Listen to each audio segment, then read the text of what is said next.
Welcome in to the Rant with me, Pugs Moran, live from the Kelly Moore Memorial Studios in the beautiful E-Gallery in Dallas's Design District. We do this every day, Monday through Friday. It's a little talk radio get-together where we talk about the world, we talk about ourselves, lifestyle, current events driven every day at noon since 2021. Oh, I got to fix my TV. Oh, it's been a long day. It's going to be a long day. Hold on. It's been a long day. It's going to be a long day. Hey, before we get started, this is my only joy. No, actually, that's not true. I do have something I'm looking forward to, but I got stuff after this. I had stuff before this. This is what I wait for every day, to sit here with you folks in the chat room. Let's say hi to the chat room. We got Adam, we got Ty, we got Barney, we got, well, that's me, I guess, host, it says. Frankie's in the chat. Hold on, let me make it, I gotta make it big again. Who was first in? Frankie B was first. Was Frankie B the first in today? Looks like it. Frankie B. He's in there first today. So a lot of, I want to apologize to you, the chat room. And I mean this. I thought about this last night. Yesterday, we had Schwartzy in here, my buddy, Dr. Robert Schwartz. God, he makes me laugh. He's so funny. He is such a misanthrope. I mean, he's this really skilled doctor who has the most incredible bedside. Like, he's just like a really nice doctor to talk to, and like he's really good at all that. And then when we go out and hang out, he's just like, a misanthrope. He's just not, of course, concerning what his profession and him being serious and all that stuff, but just like, he's always willing to argue. He's very funny. And so I enjoyed having him. And I want to have Schwartz regular. I want to have him, but he can't really break away from surgery for 3 hours in the middle of the day. So having him sit in the chair, or the little guest chair that we've been unveiling these last couple of weeks, is going to be hopefully not so infrequent, but we'll see. He's like, I loved it. I had a good time. I said, good, come back next Monday. He's like, I can't. And I'm like, come on. But what bothered me about that, because I do enjoy having people in here. We almost had a big one in here today. We almost had a really big one, but they're out of town. They were they're out of town, so they're going to come in soon, like probably next week. I'll tell you who that is later. But why am I apologizing to the chat room? Okay, because I'm ignoring you guys. I am totally ignoring you guys when we have guests in. And please trust me on this. That is not how I intend for this to work. Okay, I'm not. It's just I don't know what I'm doing yet. You know what I mean, guys? We've been doing this for 3 years. It's me alone, and now I've got to kind of shift the way I'm doing the show, and I got to kind of toss the ball. So that's got me all squirrely in the head. And then here's the real problem. I'm like working the cameras. There should be, maybe if we had, Jamie, maybe if Jamie did his job, Jamie, my producer, I stole him from Joe Rogan. Maybe somebody else at some point will start doing the camera. But for me doing the camera here, it's just hard. So I'm trying to talk. I'm trying to listen. I'm trying to do the camera. And then I forget to go back to you guys. So please, heartfelt. I'm sorry, guys. Let me get the handle of this, and then we'll figure it out. I get another computer. That'll be great. If I get another computer, then I can really, and I'm working on that. We're getting there. That's not something, that's fixable. How do you like the lights today? Look at us. Glorious lights. Now, I have to apologize to Big Ed. He, of course, the Grant Poobah Radio Misfits there at Radio Misfits Tower in downtown Chicago. He sent me some really great lights like months ago. But I looked at them and I went, it looked like really elaborate. And I don't know anything about lights. I don't know how to do lights. So I just kind of put them away, and I'm like, okay, at some point I'm going to get into that. And now that I'm having guests, we need good lighting. So I did it, and it works, and it's not hard at all. It's like everything else in my life that I put off. I can't tell you, do you guys have this phenomena where there's something that you got to learn? And you're like, oh my God, I don't want to learn this. Like, I don't know, maybe it's a new application.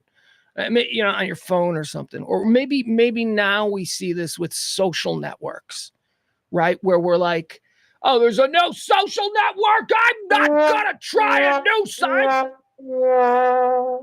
We do that.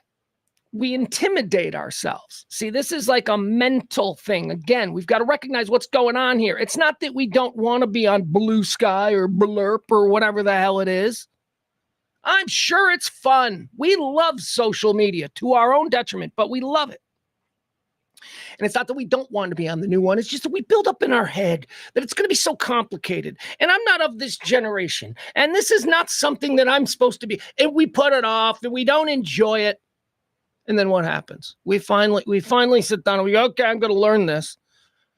And within a couple of minutes after, because the first couple of minutes are always awful, right? The first couple of minutes are like, this sucks. I don't understand anything I'm reading. And then you have the eureka moment. And you're like, oh, I get this.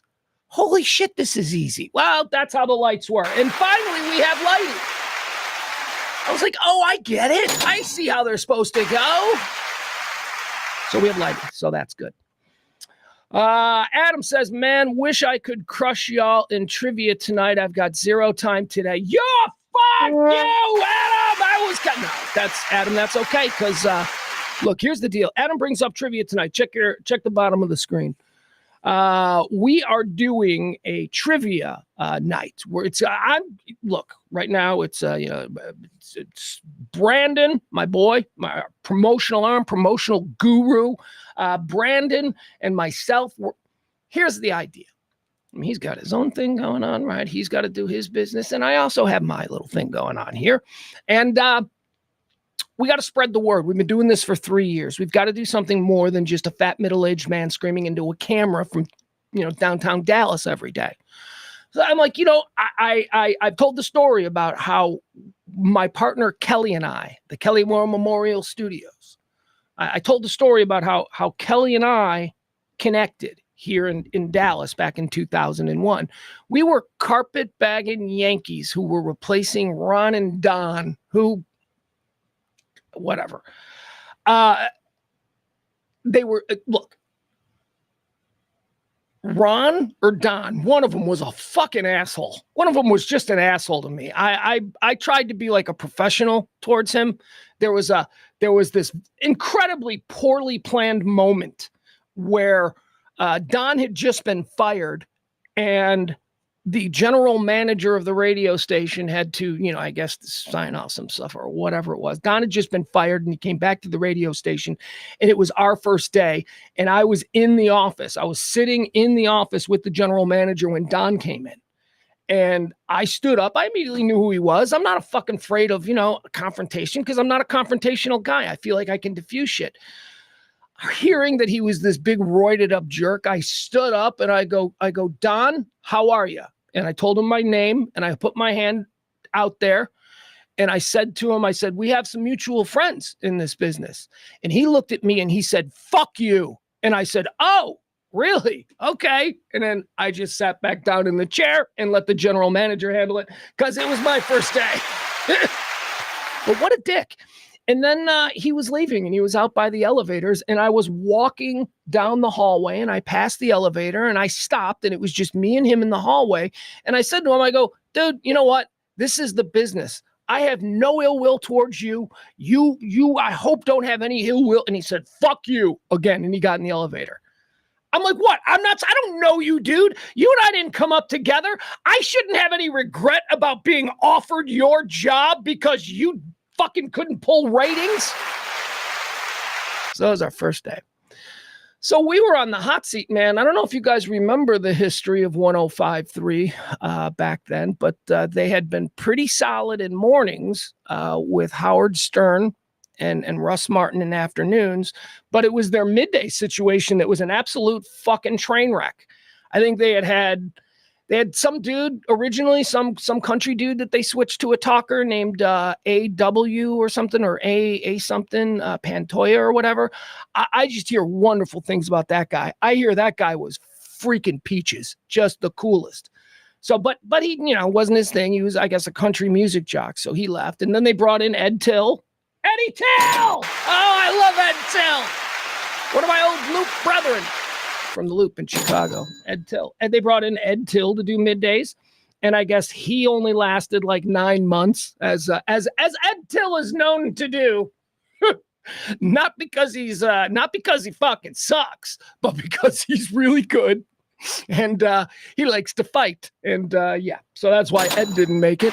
I'm sure that Ed Till didn't go over great with it's kind of a smart ass New York liberal. So yeah, I can see how that wouldn't work in the station they were trying to build, anchored by Howard Stern in mornings and Russ Martin in afternoons. And then who'd they go? Then they brought in Ron and Don. And they were like, okay, let's get a show that we think this format is all. And they brought in Ron and Don, and they lasted a year, and they didn't get any ratings. And then so they brought in the boss of the radio station, who the general manager, guy who was in charge, was from Chicago. He's from our radio station. He created Kelly and I. And the minute he had an opportunity, Kelly and I were on nights in Chicago. The minute he had an opportunity, he was like, come on.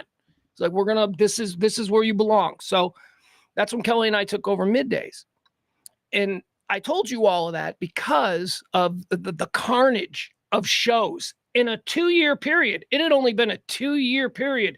And we were like the 4th show, maybe even the 5th. I think they tried out another one for a few months, syndicated. So you guys might remember better than me.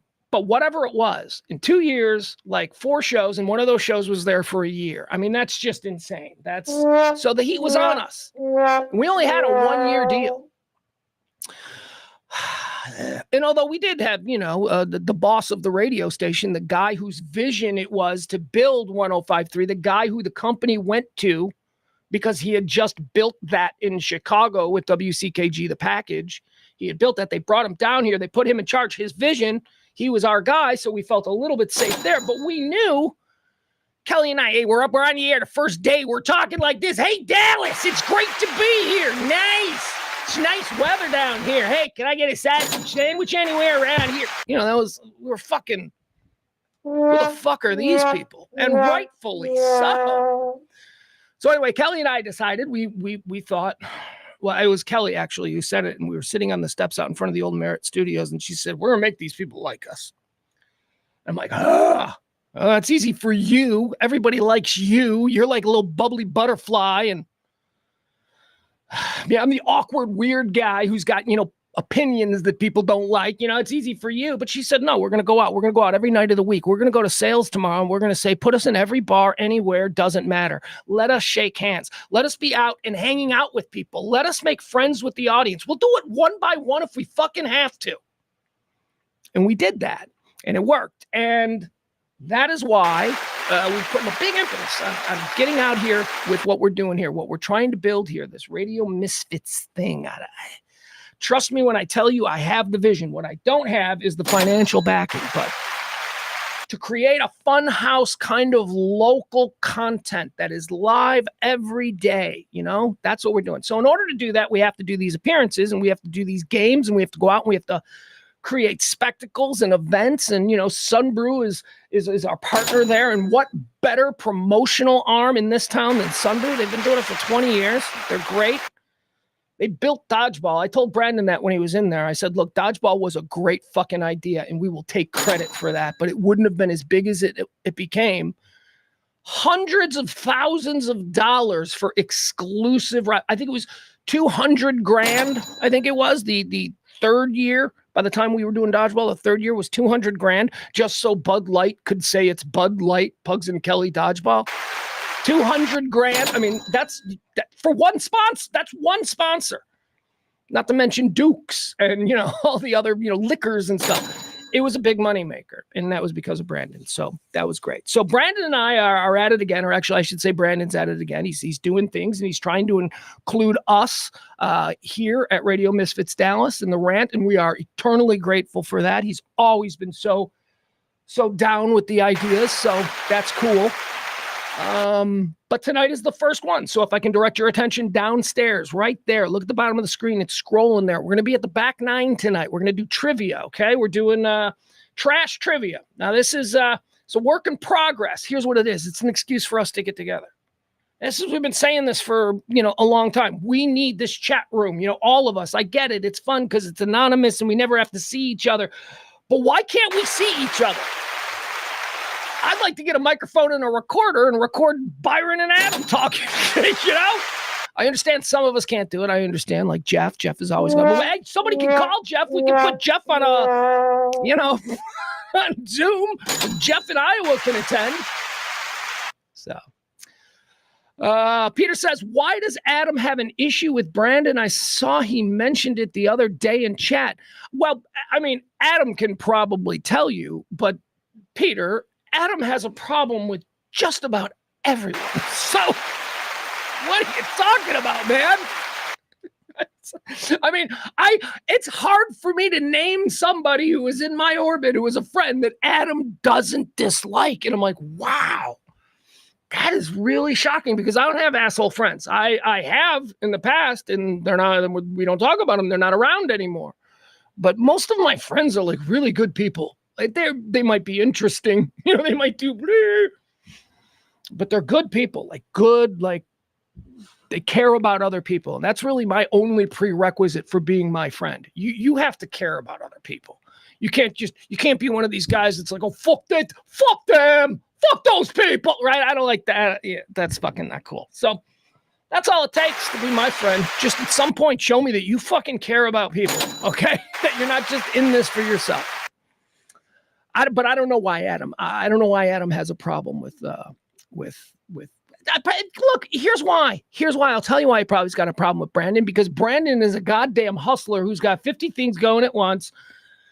And he probably ran into him somewhere. And, Brandon is a type. Brandon is a dude. Brandon is a kind of guy. He is into BMX and motocross and skateboarding and all of that. And, that's kind of the way he dresses and the way he presents. And I think maybe he was, Adam perceived something as maybe douchey, or I don't know. I don't know what it is, but it's certainly not the dude, And I also understand this is something that's very tricky.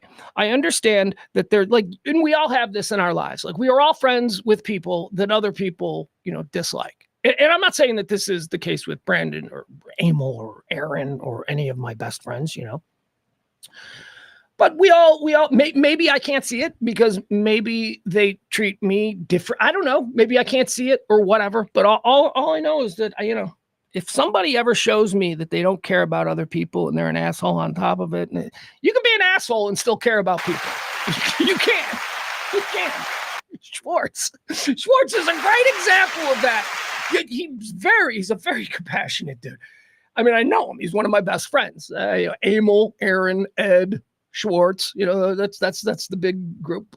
What was I saying? Schwartz is like an asshole. I'm like, dude, you're an asshole. But I also know that he's an incredibly compassionate and decent and loving man. All right. So tonight, if you can make it, that'd be great. Oh, check this out. Yeah, look at this. Everybody who comes out is gonna get. Yeah, you come out and sign up, dude. Trust me, you're gonna get some of these. Here's what we got. We got Rush. Let me read it to you. It says a Rush. You'll get a whole box. You come in, you get the whole box of this. It's this energy drink stuff. It's like a month's supply or something. I don't know. It says here, what are we looking at? There you go. So look, just for coming out, just for supporting us, you're gonna get something. This is like an $80 value. $80. Brandon. He's got so many different sponsorship deals going. It says Rush. The Ring Rush Energy, Nootropic, Brain Fuel, Get Focused, Be Productive, Smooth Ride. I don't know what that means, but everybody who comes out tonight and signs up at 6:00 at the back nine is going to get this, an $80 value, Rhino Rush, full box. I guess that's a month's supply. I don't know. It doesn't look like there's 31 of them. All right, whatever. That's what you're going to get. And that's a fucking cool prize. And that's the kind of shit that Brandon brings to the table. Brent, this is why we need partnerships with people. This is why Radio Misfits Dallas will grow when we find the right people to be our partners. That's awesome. So very cool. Everybody who comes out and signs up tonight at 6:00 are going to take that home just as a thank you. And why are we thanking you for this? I'll tell you. This show runs on your tips. This show runs on your gratuities, and you fucking people, you've kept this thing afloat for 3 years. between you, my friends who are supportive, my mother who is endlessly supportive, endlessly. That's got to stop.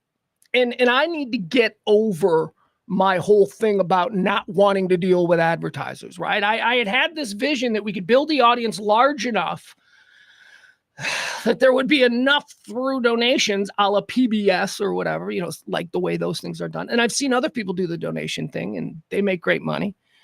But the show didn't grow. And the show didn't grow for whatever reason. And so now we get to this point where like next week, here we are, next week, it's going to be a pledge week or maybe not, right? It depends. I'll tell you what that means.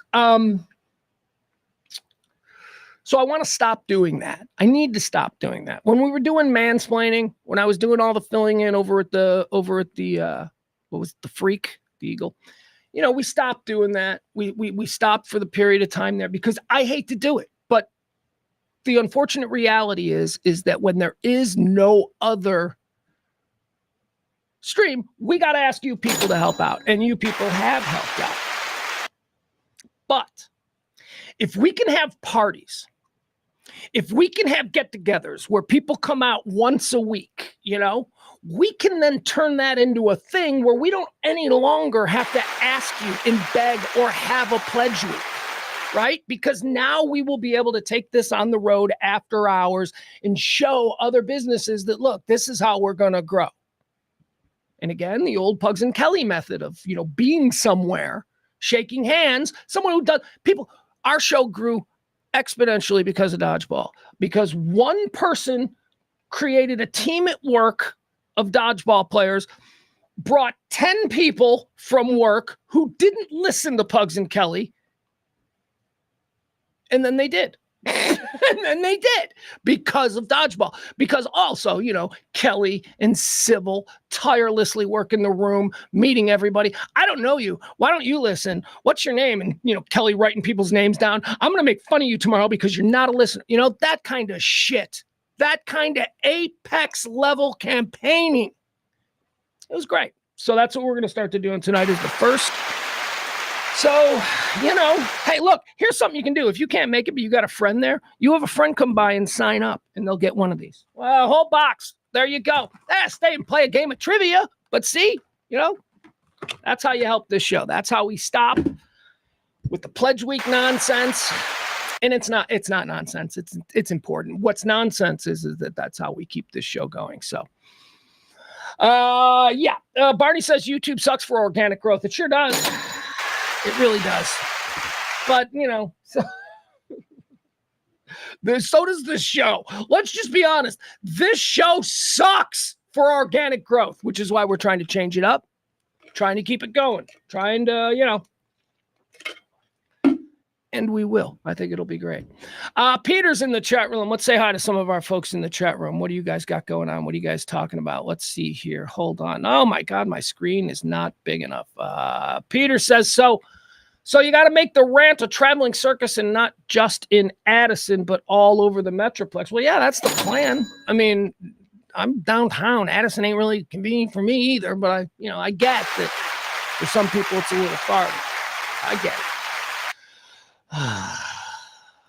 Here we go.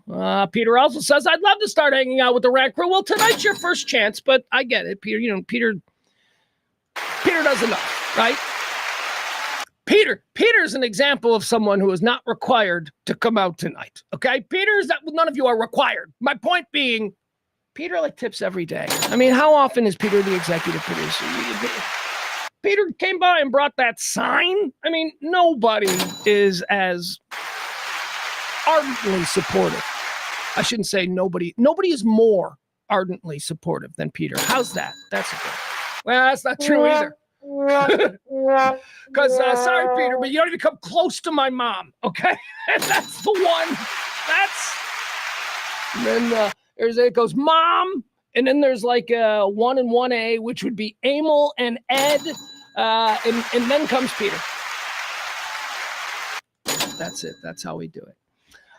Jeff, our correspondent in the cornfields, he's out there. He says, or at least grow enough so I can get that Pugs & Co. Rant tote bag for my Pledge Week donations. Yeah, I appreciate that. Jeff is also a good Pledge Weeker, and Jeff is a long and storied citizen of the chat room, and now an actual friend of mine, and he's in Iowa, so there is no expectation. And Jeff is a tipper and all of that stuff, so he's good. You guys are all good. Look, you're all good. I'm not going to turn this into, let's call out the people who've never been executive producers. That's not what this is. You guys are all fucking awesome. We have fun on this show. And we got to start doing parties. If you can, that would be great. If this thing is a failure and the bar's like, yeah, well, we're not going to do this again, that kind of thing. So if you can, you can. If you can't, you can't, like I always say. I have zero expectations for other people to make my thing, that's my thing. But if you want to, that'd be great. Come on out. And free stuff, a whole box. My kid was taking this. My kid, it's supposed to be for it says it's energy, but it's nootropic, it's brain fuel. So it's more like, it's supposed to keep you sharp. Like that kind of thing. Like you take some and you're like, okay, you're dialed in. Like what cocaine did for people in the 70s and 80s. That whole thing. Keep you really focused.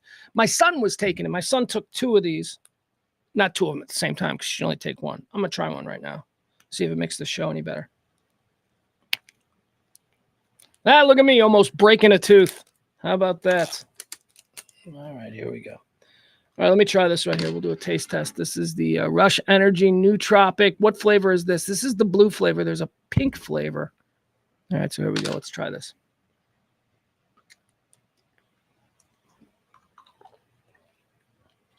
Oh! Okay. You know what I think? You know what I think I would do? I think I would pour that in water. Boom. I think that's what I would do. Because, it's like the little shots that you get when you need the energy boost. So it's a little concentrated. I might mix that in some water. That's good, though.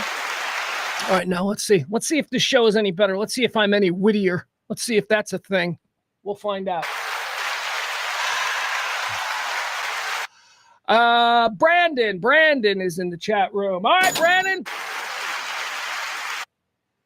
Rhino Rush. Yeah, isn't that what I've been calling it? Rhino. Oh, my God. So I'm working on... I don't do imitations. Y'all know I don't do imitations, but I've been working on Trump, not because I want to do a Trump imitation, but because my 15-year-old son does a killer Trump. My kid, he's like, and he just whipped it out of nowhere.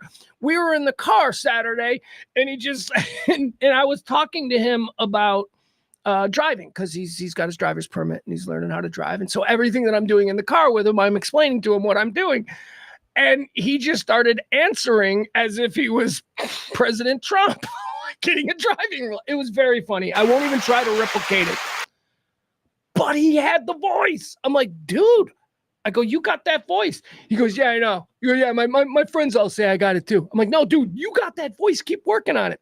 So that was funny. So Rhino. So I've been trying to do it too. But Rhino Rush. There you go. Come on out tonight at 6:00 and we'll all have a good time. All right. What do you say we get started on the show? It is going to be a traditional show. No guest today. We got a big day. We got a big day going on.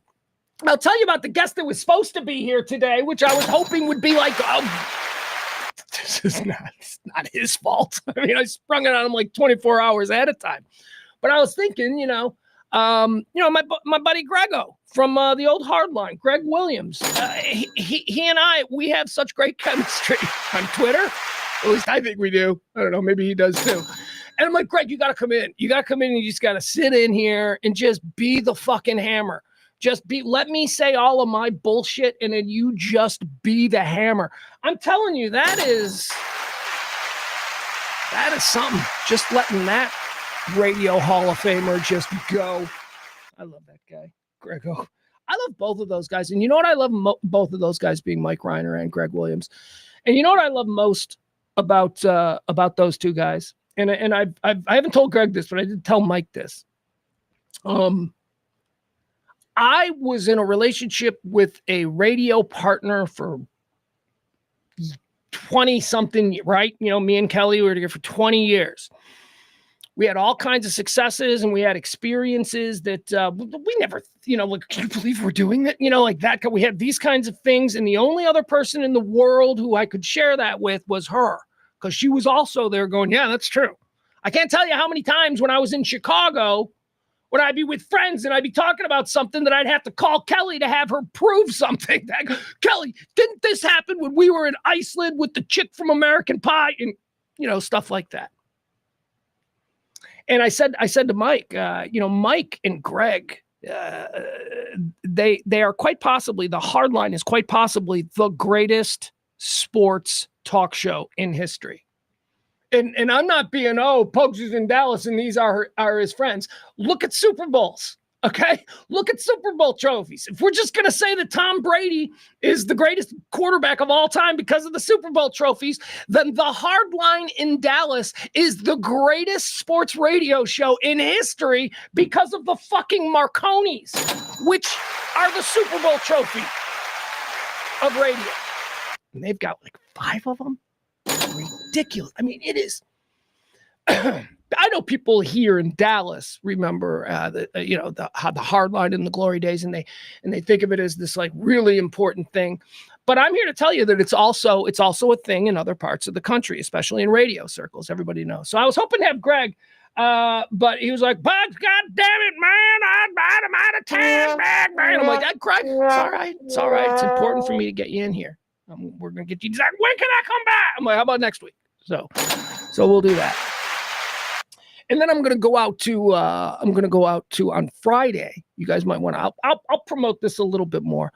I'll be out in Arlington, I think on Friday afternoon for Mike Reiner's Dark Companion. You know, his taping. He's doing it out there for Ranger, whatever it is. I'm not sure what it is. I don't have all the information, but I'm gonna be out there because Greg's gonna be out there with him. So Mike and Greg were partners just like Kelly and I, and they were very close and sometimes not so close, just like with partners. And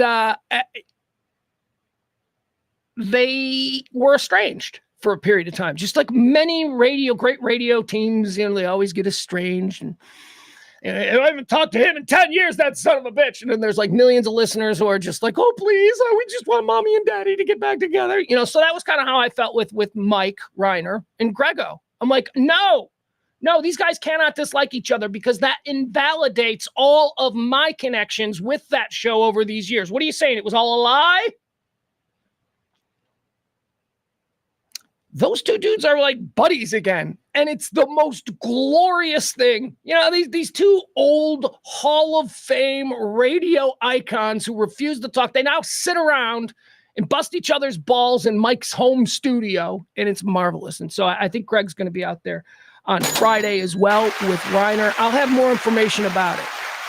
Just if you follow Mike Reiner or if you follow Stolen Water Media or, you know, My Dark Companion, all of that, they'll have all that information. And I'll have more of it later in the week. But right now today, it's just about the one thing, and that is tonight at the Back Nine, where everybody who signs up at 6:00 to play in our first attempt at trivia, everybody gets one of these, a box of Rhino Rush. All right, that's enough. I've pushed it too far. Hi, Frankie B. Frankie B's in the chat room. What's Frankie B talking about? Frankie says, make it easy to tip. Links a button right on the bar there. Yeah, well, I do that. You know what? I should. It's a great idea. I should. I'm so shame. You know, I have shame. Frankie, I'm sorry, bud. I have shame, and I don't like that. But got to get over my shit, don't I, man? I'm all up in my bag of bullshit again. Ugh.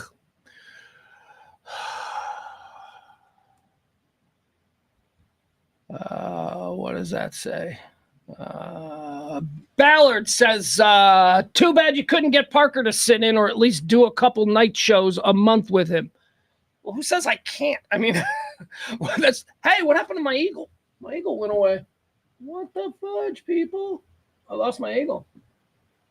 Oh, it did that thing that it does. It goes 32 minutes. It's supposed to go for a full hour of static, you know, just But at 32 minutes, it decides that it's done. It's been doing that lately.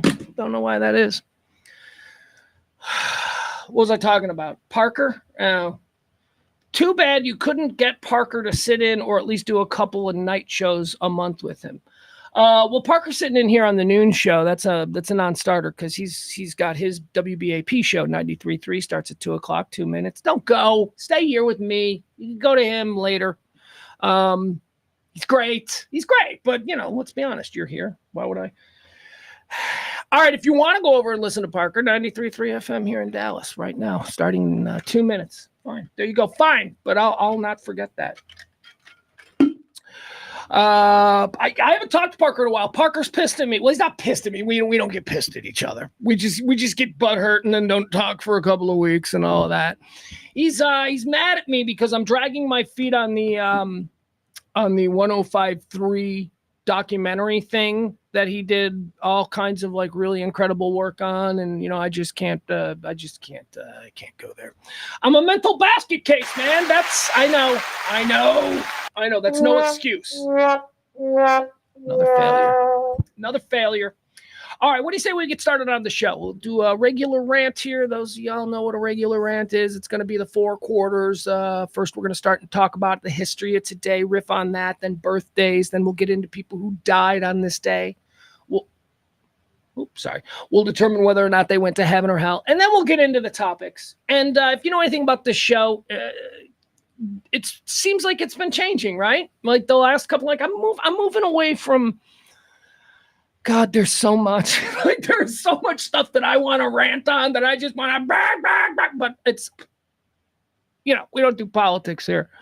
But I'm going to talk about the oops. Oh, you better believe it. I'm going to talk about the oops that happened last night. But I think I'm going to talk about it in a way that nobody else is talking about it. Not looking to cast blame.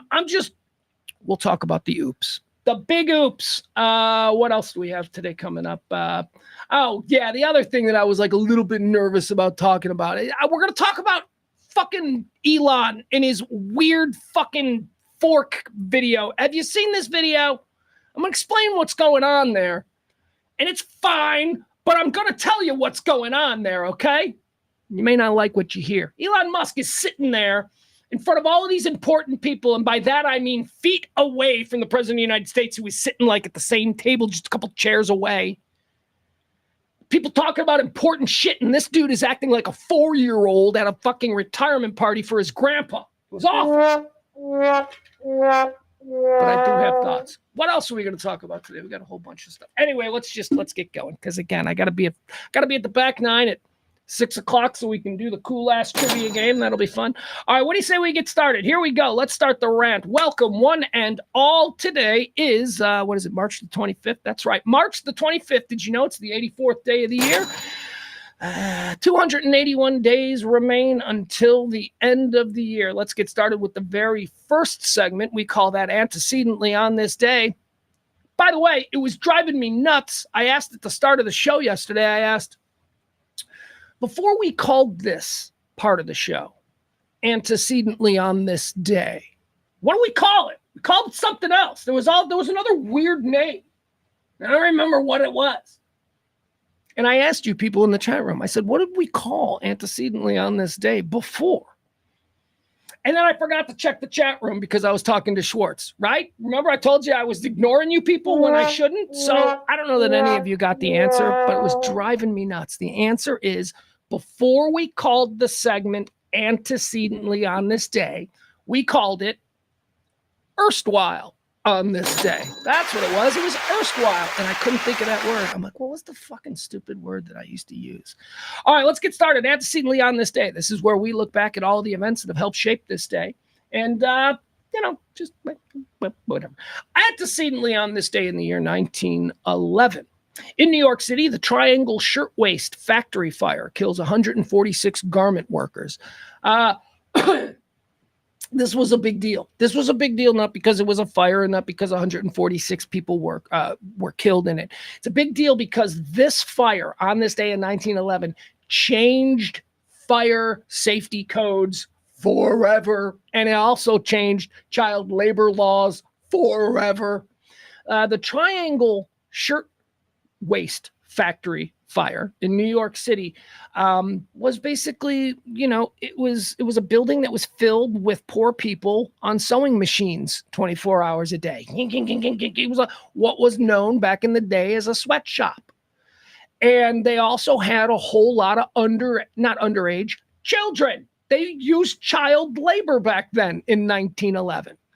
And the problem that businesses were having, and this was common practice, and Triangle Shirtwaist Factory had this problem. The problem was a lot of times the kids would leave or people would try to quit. They'd have enough because they got no breaks and it was just nonstop hell in there. Sweatshops. And they got no breaks. And so they'd try to leave and they'd quit in the middle of the day and then production would fall off. So what businesses began to do was barricade the workers in the room. Lock the doors from the outside. Well, on this day in 1911, a fire broke out and everybody died. Everybody. Why am I applauding? That's the wrong button. Everybody died. That changed fire coding for business practices, child labor laws, everything. It was on this day in 1911. The Triangle Shirtwaist Fire. It's a factory, bunch of garment workers, 146 died. On this day in 1947, an explosion in a coal mine in Centralia, Illinois, kills 111 workers. I don't know why I mentioned that one. It's kind of slim pickings on the cool things that have occurred on this day, and I thought it fit well with the Triangle Factory Fire. Antecedently on this day in the year 1957, the United States Customs. All right, okay, so we'll get into this one. So on this day, the government of the United States seized all the copies of Allen Ginsberg's poem, Howl. So Allen Ginsberg is a beat poet. He's a very famous American writer. He wrote, he was a poet, man. He had some ideas. He was for artists and all that stuff. And a lot of the things that he wrote about, people were like, that's wrong. He wrote about homosexuality. Ooh, my goodness. Back in the 1950s. Anyway, the point is this: the government didn't like what he was reading, and the government really didn't like that young people were interested in Allen Ginsberg. So they decided that he was obviously a communist and he needed to be stopped. So mind you, 1957, the United States government seized all of these books. Now, do you think the United States government can do that? Is that something that you think? Because I'm telling you, it happened in 1957. Do you think the United States government, we, the country with the First Amendment and all of that kind of stuff, do you think that the government can seize poetry because they don't like the ideas behind the prose? Don't answer that. It was rhetorical. They can't. We've never been able to do that. Yet here in 1957, they did it. They just did it. They're like, fuck people's rights. Let's just do it. Now, why do I mention this? Because in the last couple of years, certainly since 2016, the Trump administrations have been doing some very non-traditional maneuvering in the space of Washington, doing things way differently. And a lot of people, you hear it, this is America. That has never been done in the history. We've done some fucked up shit that flies in the face of everything that our Constitution is supposed to stand for. We have done it time and time again. Now, the good news is that the system, the institution held, because the other parts of our government were able to step in and right the wrong. And the Supreme Court stepped in and said, look, United States government, you don't like the poetry, but this is a First Amendment issue. You can't be seizing all of Allen Ginsberg's works. And that's how America works. 3 parts: executive, legislative, judicial, right? One side gets fucking nuts, another side steps in. But don't try and tell me that we've never had instances throughout the history of this country where the system, where the institutions have been tested. They've always held. Let's see. Let's roll the dice. Let's see how we do this time. I am a great believer in the institutions. I am a great believer in the 3-headed monster that is the executive, legislative, and judicial. So we shall see. All right, moving forward. That was on this day in 1965. Everybody just threw out the First Amendment and the government went, let's try it. Let's see if anybody notices. The Supreme Court did, thankfully.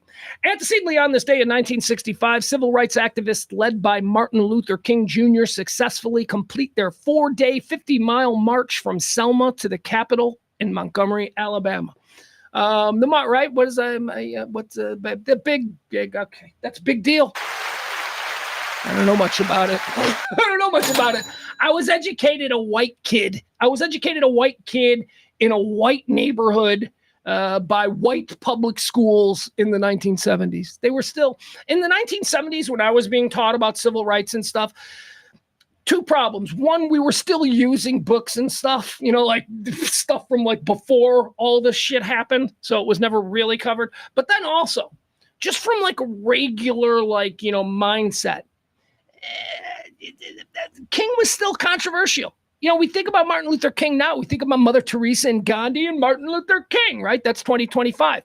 Like 1975, you still had people going, that son of a bitch should have thrown him in jail. I'm glad they can, you had people like that.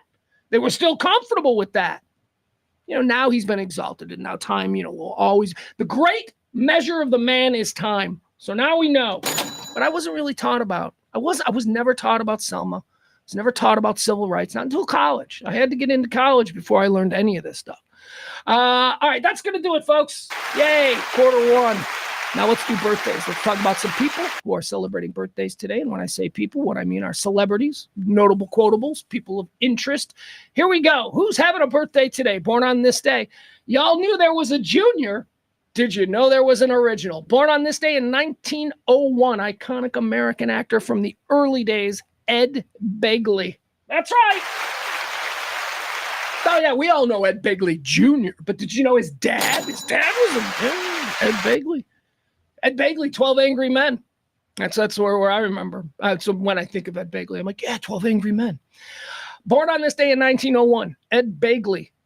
And I'm not calling him senior. You notice how I'm not calling him senior? And more to the point, you notice Wikipedia doesn't call him senior. You know why? Because there was no reason for him to have that distinction. He was a famous actor named Ed Begley, who then had a son that he named Ed Begley, as is often the custom. And because he didn't want there to be any confusion later in life, the son was given the designate junior.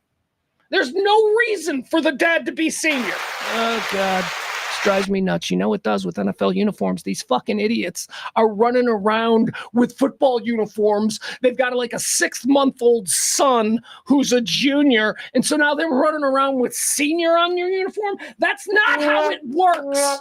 This is how we dumb shit down just a little bit. I mean, I guess it's fine if they just want to. I'm just here to say that's not traditionally how it's supposed to work. Ed Begley, born on this day in 1901. Nobody ever fucking called him Ed Begley Sr. Born on this day in 1918, Howard Cosell. Oh, people hated this dude. You want to talk about probably the most, or I would say the foundational. How's this? Howard Cosell is the foundational figure in the history of American hot sports opinions. That's Howard Cosell. Sure, before Howard Cosell, there were dudes who just reported sports. The Yankees and the Brooklyn Dodgers went at it. They didn't have hot sports opinions. They gave you scores, and that's it. Howard Cosell comes on the scene. Oh, my God, this dude's a troll-ass shit talker. He's fucking with people, saying things that like people are like, what? Here's the other side of Howard Cosell. By the way, I loved Howard Cosell as a kid. He was fun. He was like Monday Night Football. Howard, OJ, Frank. That was it, right? Howard, OJ, and Frank. Maybe we mix in a little Dandy Don. Remember when Dandy Don Gifford used to sing, "Shut up the lights, the party's over." I love Dandy Don. OJ. OJ was in that booth. Anyway, Howard Cosell, born on this day in 1918, he was a dick. That's what I wanted to get to. He's a jerk. Everybody hates Howard Cosell. Everybody hates Howard Cosell. Anybody from back when he was alive that dealt with them, do you want to know how much Howard Cosell is hated? Let me show you. All right, let me show you how much Howard Cosell is hated.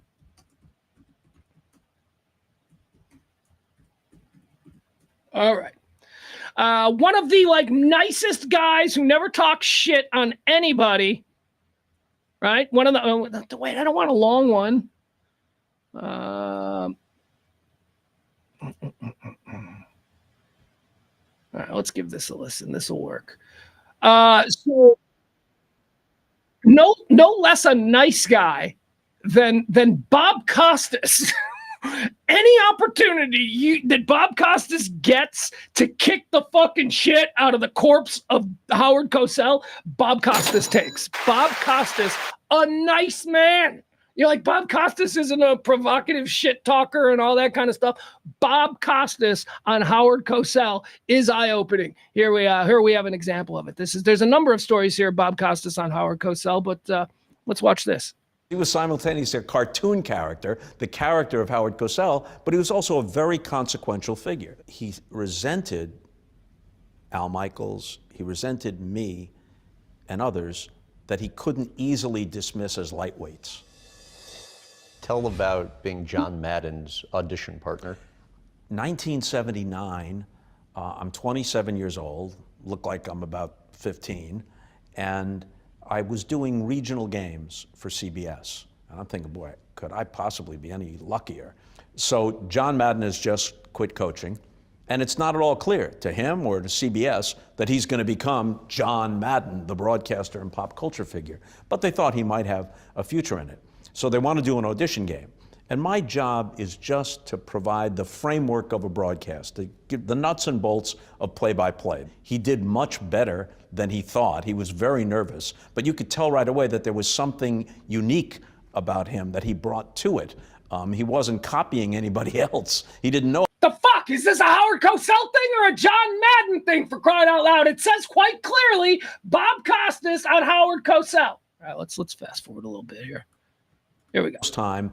And Howard Cosell. Oh, here we go. He took up 75-80% of the frame. What's the deal with you and Howard Cosell? Well, it's a multifaceted deal. I met him for the first time at the World Series in Baltimore, the Phillies and the Orioles at the old Memorial Stadium in 1983. He's wearing that hideous mustard yellow ABC blazer. He's brandishing a cigar about the size of a Louisville Slugger. And I say, Mr. Cosell, my name is Bob Costas. It's a pleasure to meet you. And he goes, I know who you are. You're the child who rhapsodizes about the infield fly rule. I'm sure you'll have a fine career. And he flicked the cigar ash and walked back into the booth. And my first thought is, this is the biggest schmuck I have ever encountered. But then in the next instant, I'm thinking, no, this is great. I got the full Howard Cosell treatment. And here we are. I got a story I'm telling some 40 years later. Now, subsequently, I wouldn't say we became close friends, but we were acquainted, and I worked up the gumption to challenge him on a few occasions. I said, you know, Howard, you should be to all of us in sports broadcasting what Walter Cronkite is to young newscasters. You should be the emeritus guy. You should be the guy we turn to. But because you can't be comfortable with all you've achieved, and you have so much resentment of others, you've alienated many of us.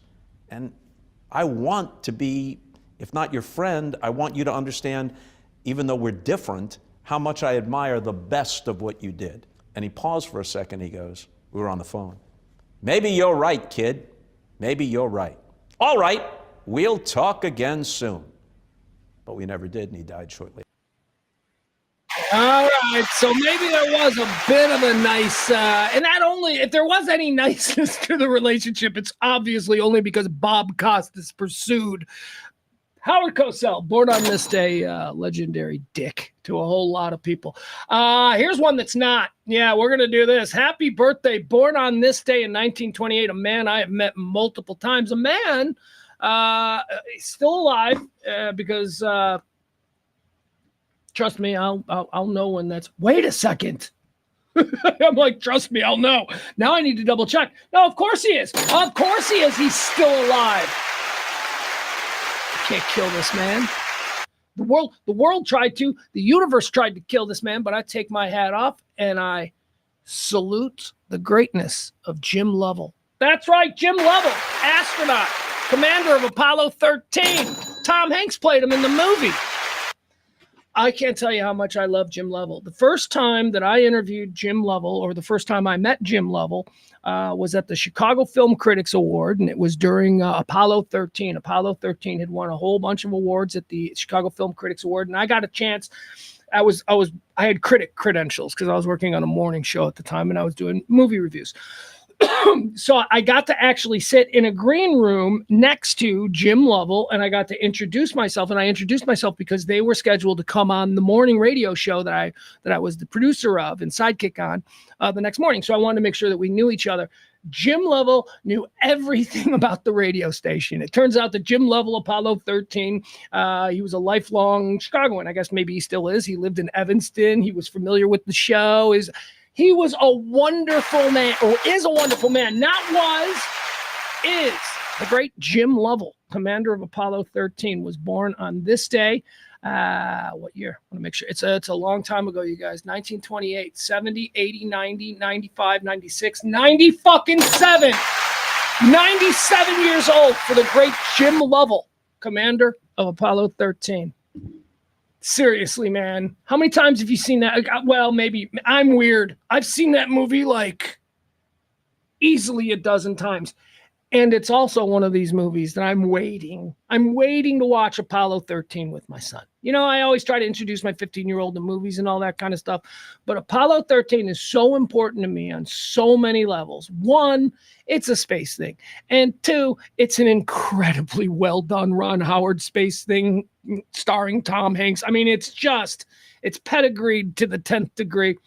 And thirdly, just because of the role that movie played in like my early career, like that's the, well, apropos of nothing, but that is the night where I got to sit one-on-one alone in a room with Tom Hanks for like 20 minutes because I was the last one. He had just won Best Actor at the Chicago Film Critics Award for Apollo 13. And there was a number of us that were covering there. There was probably only about 5 of us, actual, critics and stuff. Roger Ebert, Richard Roper, those kinds of people. And they all went first. And I was like the radio guy and I went last. So I went into the room and I sat down and we were only allowed 5 minutes. And no one ever stopped us. We just kept talking and kept talking. And I am the one who went, well, gee, thank you, Mr. Hanks. I think we got enough. And he's like, oh, come on, it's Tom. He was, I know a lot of you think he's a pedophile child pornographer. But Tom fucking Hanks was exactly who you want Tom Hanks to be. That's my impression of him. Now, again, he may have been performing because, he was, talking to who he believed was a film critic and all that, or whatever. He was a good dude, all right? He was a good dude. Happy birthday on this day, 1928. Jim Lovell was born into the world. Born on this day in 1934, Gloria Steinem. She's a big woman, equal right ERA and, National Organization of Women kind of deal. Here was her deal. So Gloria Steinem, there were a whole lot of women who were, radically, involved in the whole women's movement kind of a deal. Betty Friedan, who was the author of The Feminine Mystique, was the default leader of the American women's movement. Betty Friedan was who the big draw was at all of these rallies and all this kind of stuff. But unfortunately, Betty Friedan looked like Shrek. Okay, she looked like Shrek, and she talked like she was like an old lady from the Bronx. She kind of had that deal. She wasn't very telegenic. The movement was going to stall out if it was Betty Friedan who was leading the charge. So what they did was they looked in the ranks and they found the hottest, most articulate young hippie girl. And they designated her as the new leader and spokesperson for the Equal Rights Amendment and women's movement. And that's Gloria Steinem. Born on this day, Gloria Steinem. She was hot too. Actually, you know what? I don't know if Gloria Steinem was hot. I think she might have been. Like, I'm thinking of pictures of her and I'm like, yeah, it's kind of hot. But here's how you know she was considered hot in her time. This is how you know. Because every movie that's been made that has a character who is Gloria Steinem, and she's in a lot of movies, any historical movie is like, oh, who's playing Gloria Steinem in this? Every time they cast a woman to play Gloria Steinem, it is a fucking smoke show actress. It is just like, Oh, Minka Kelly from Friday Night Lights. She's playing Gloria Steinem. Oh, sure, that makes sense. Oh, who's that? Gal Gadot in a 2015 Hallmark movie as Gloria Steinem? I don't know if those people ever... That's the kind of actress I'm talking about. Gloria Steinem, born on this day in 1934. Born on this day in 1942, Aretha Franklin. I'm just gonna tell my Aretha Franklin story, but I am going to ask a question. Well, I guess maybe you wouldn't know this, or would you know this? I know this. I believe this to be true. I think Aretha Franklin is the fattest person we've ever allowed be famous. There, I said it. I said it. And why did we allow Aretha Franklin to get to be like 600 pounds? And yeah, she was. I stood next to her at the 92 Democratic National Convention. She couldn't move around. I mean, she moved around on a cart, like, you know, like on a big, it was a wheelchair, but it was like a big wheelchair. Like it was a wheelchair, like something I'd never seen. Yeah, she let herself get really big. She was always kind of big, like going back, like even in the Blues Brothers, you know, but that's like NBA wife big. She was Big Mama big in 1980. That's, you know, that'll play in certain households. But man, by the time 1992 came around, she was so big. And I remember at the time thinking to myself, they don't allow people to be this obese and still famous. So what's the deal with Aretha? And then I quickly came around to, she's fucking undeniable. She's undeniable. My God, she could, Aretha Franklin, the queen of soul. It doesn't matter what she looks like. She opens that mouth and starts singing and everybody can just go kick rocks. She's the best. I got pushed in a room with her. I was at the Democratic National Convention in Chicago in 92, and it was in the lobby of the Chicago Hilton, which is right there on Michigan Avenue. And that was part of the headquarters of, I don't know what was going on, dude. I was just a kid. I was covering it. I was just trying to get tape of famous people. And I was standing next to Aretha Franklin because I was trying to get a conversation going with her. And just at that moment, we were all swept. The people in our little area were swept into this conference room because apparently somebody important was coming through and they have to so anyway, I'm in this like little room, not a conference room, like a big one at a hotel, just like a little room. Like there was just a conference room with like a conference table, you know, and then like 6 chairs around it. So we were like kind of pushed into that room for a second, and I'm standing there right next to Aretha Franklin. I never said goddamn words. She's just really big. And it wasn't just Aretha Franklin. It was Aretha Franklin and entourage. I was the one guy that was not a part of the entourage, but I was sitting in the room with him, and I'm like, Happy birthday, Aretha Franklin, born on this day in 1942. I believe the largest person Hollywood ever allowed to become famous, Aretha Franklin. Born on this day in 1942, born on this day in 1947. Oh, my God. Yeah, here's a big one. Who's bigger? Oh, chat room, here's your question. We just talked about Aretha Franklin. My question for you is, who's bigger? Not bigger physically. Like, I understand how that could be confusing because of what I just said about Aretha Franklin. Who's the bigger star? Who's got the bigger talent? Who's the more impressive person? I just told you Aretha Franklin. Now, y'all know she's really big. So if I'm putting somebody in that rarefied air, who could I be talking about? You're wondering. Born on this day in 1947, Elton John. Elton John! Woo! He's rarefied air. He's like in Magic Johnson Kobe territory. What do I mean by that? Look, you're talking to me, okay? You're talking to me. So if we're talking about NBA greatest of all time, it's Michael Jordan.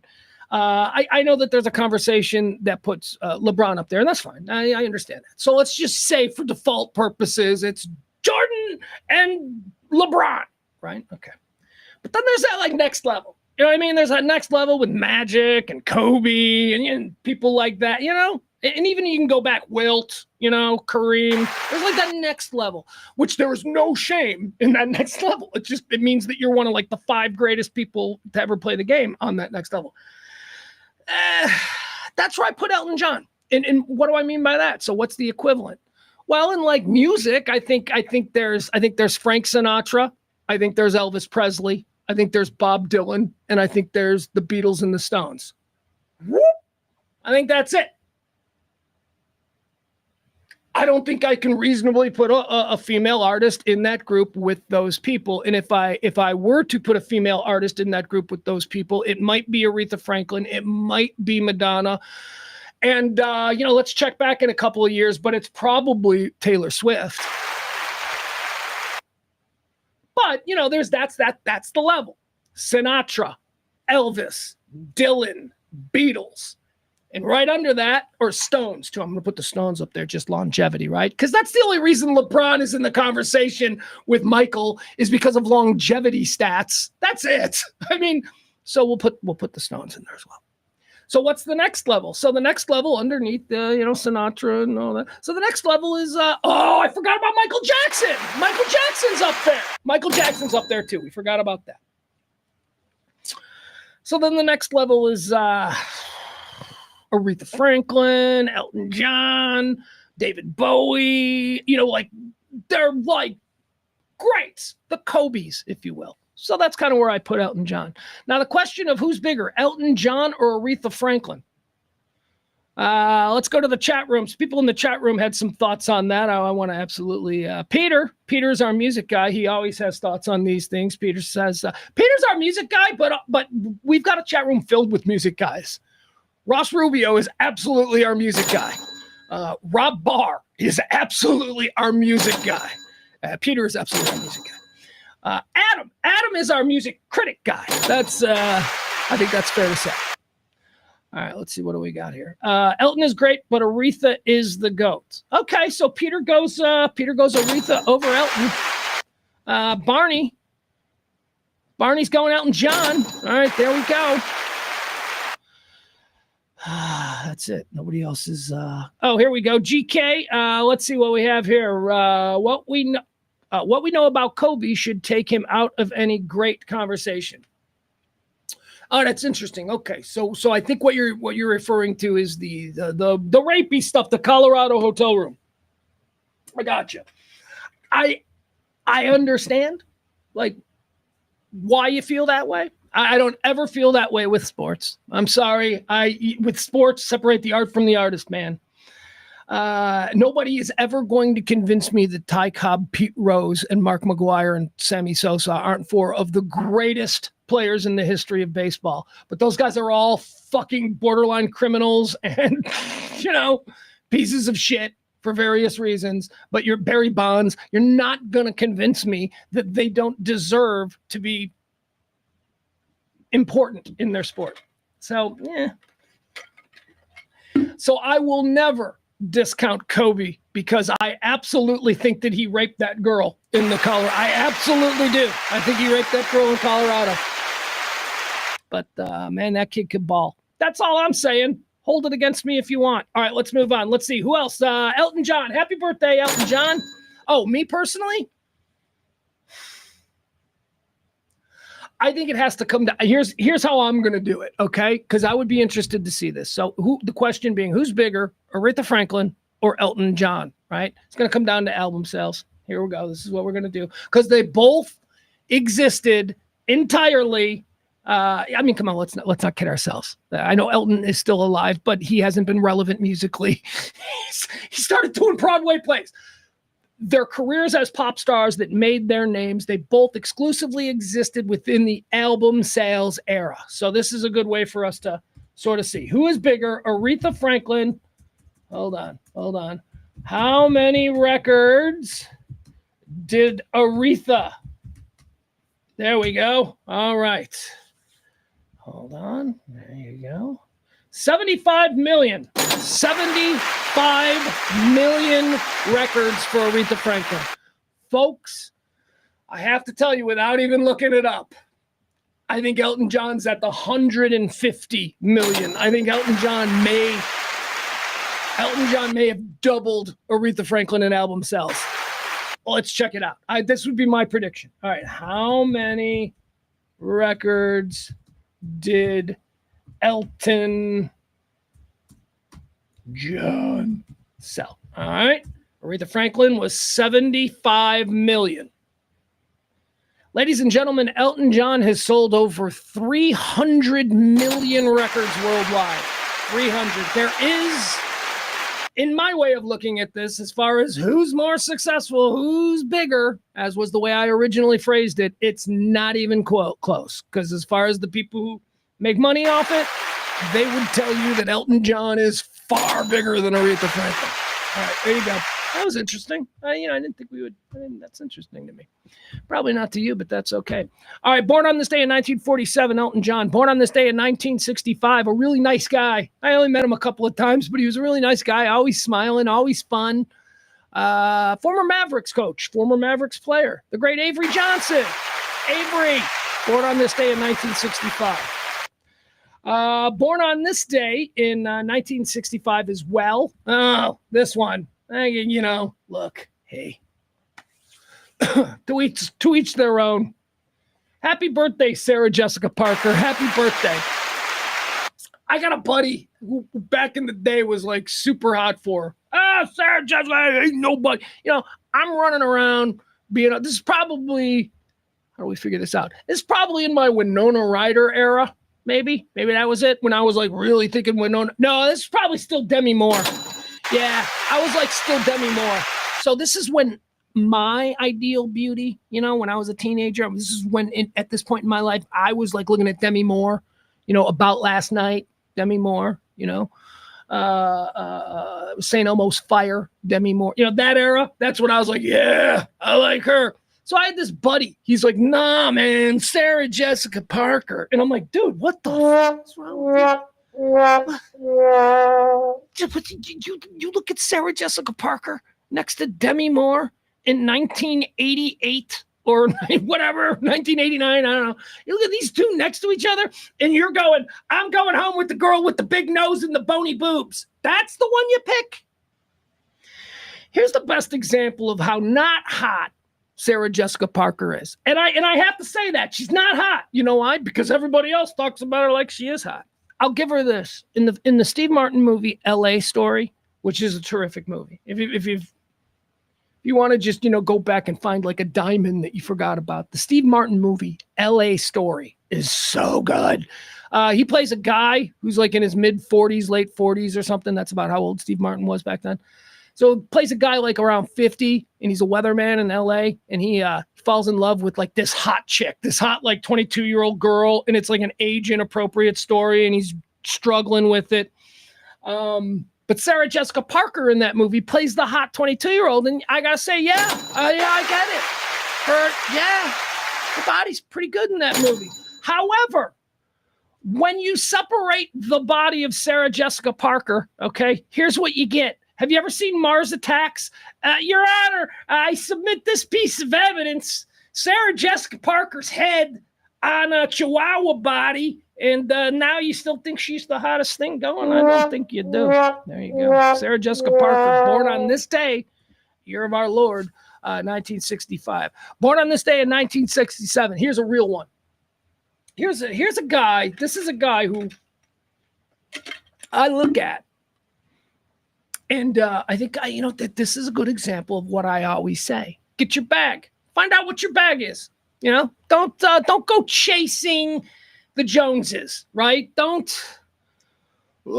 got 10 million. I really want 500 million. Whatever. Figure out what money is going to make you happy, what lifestyle is going to make you happy, what profession is going to make you happy. And see if you can bring all three of those things together. And then, if you so choose, be as wacky as you want, because we all go around just the once.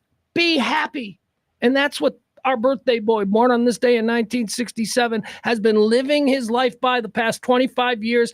One of the great comics of the past 20 years, Doug Stanhope, ladies and gentlemen, the great Doug Stanhope. Doug Stanhope was, wasn't it Doug and Joe who did the Man Show, who replaced Jimmy Kimmel? And I think you remember Jimmy Kimmel and Adam Carolla did the Man Show on Comedy Central, and then Jimmy got the Jimmy Kimmel Show. And so Comedy Central recast the Man Show with Joe Rogan and Doug Stanhope. And it was, in my opinion, it was better. I liked Kimmel and I liked Corolla together. They were funnier, but Rogan and Stanhope brought more of an edge, more of a danger to it, which I found infinitely more interesting. But that all fell apart. And Doug Stanhope, who was a popular touring comedian, got so soured on television, got so soured on Hollywood after that. He's like, fuck this. He had his bag. He's walking into comedy clubs around the country every single weekend and pulling in like 20 grand. Yeah, that's what comics at that level make. When you go to see a comic at the Improv, know that comic's making about 20 grand just for that weekend. And then that comic goes home and he hangs out with his family all week and does nothing. And then he gets back on a plane on Thursday and he goes and gets another 20 grand. It's a pretty decent life and income. Doug Stanhope, with the Comedy Central bullshit, he was chasing Hollywood. And it was just so off-putting to him that he went, fuck this, man. I mean, I am really happy making, I don't know, $500,000 a year. Here's what I'm going to do. I'm going to go to Bisbee, Arizona, the middle of fucking nowhere, and I'm going to build a house, and I'm going to make a compound, and I'm going to live there with my buddies, and I'm going to go off on weekends. He is living the life that, and I try to make this distinction. A lot of us find ourselves living the life that other people designed for you. So few of us actually just live the life based on your own wants. That's a real blessing if you're able to do that. I've been able to do that in some small part. It comes with a very heavy cost.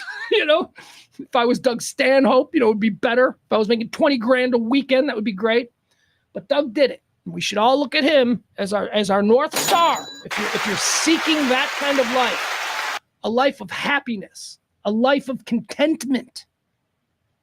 Doug Stanhope, happy birthday, born on this day in 1967. He got his bag. He knows what he wants. He doesn't need $50 million. My God, he's going to retire with like $5 million in the bank when he finally gets off the road. He's got a house paid for in Bisbee, Arizona. You know what the cost of living is there? The man can do whatever he wants. He's living life. I love Doug. Do you guys remember, was it Bingo? Oh, yeah, well, it was Bingo. Bingo was his girlfriend. He used to, if you're an old Pugs and Kelly fan, you remember when Doug used to do our show all the time. We used to bring his girlfriend Bingo. And Bingo was wild, man. Bingo had a shaved head, like full-on 1990s Sinead O'Connor. Bingo had a shaved head, and she walked around in a magician's top hat, just cocked to the side. I don't know how that thing stayed up on the head because it was bald. I'm thinking tape or something was involved. But my point is this.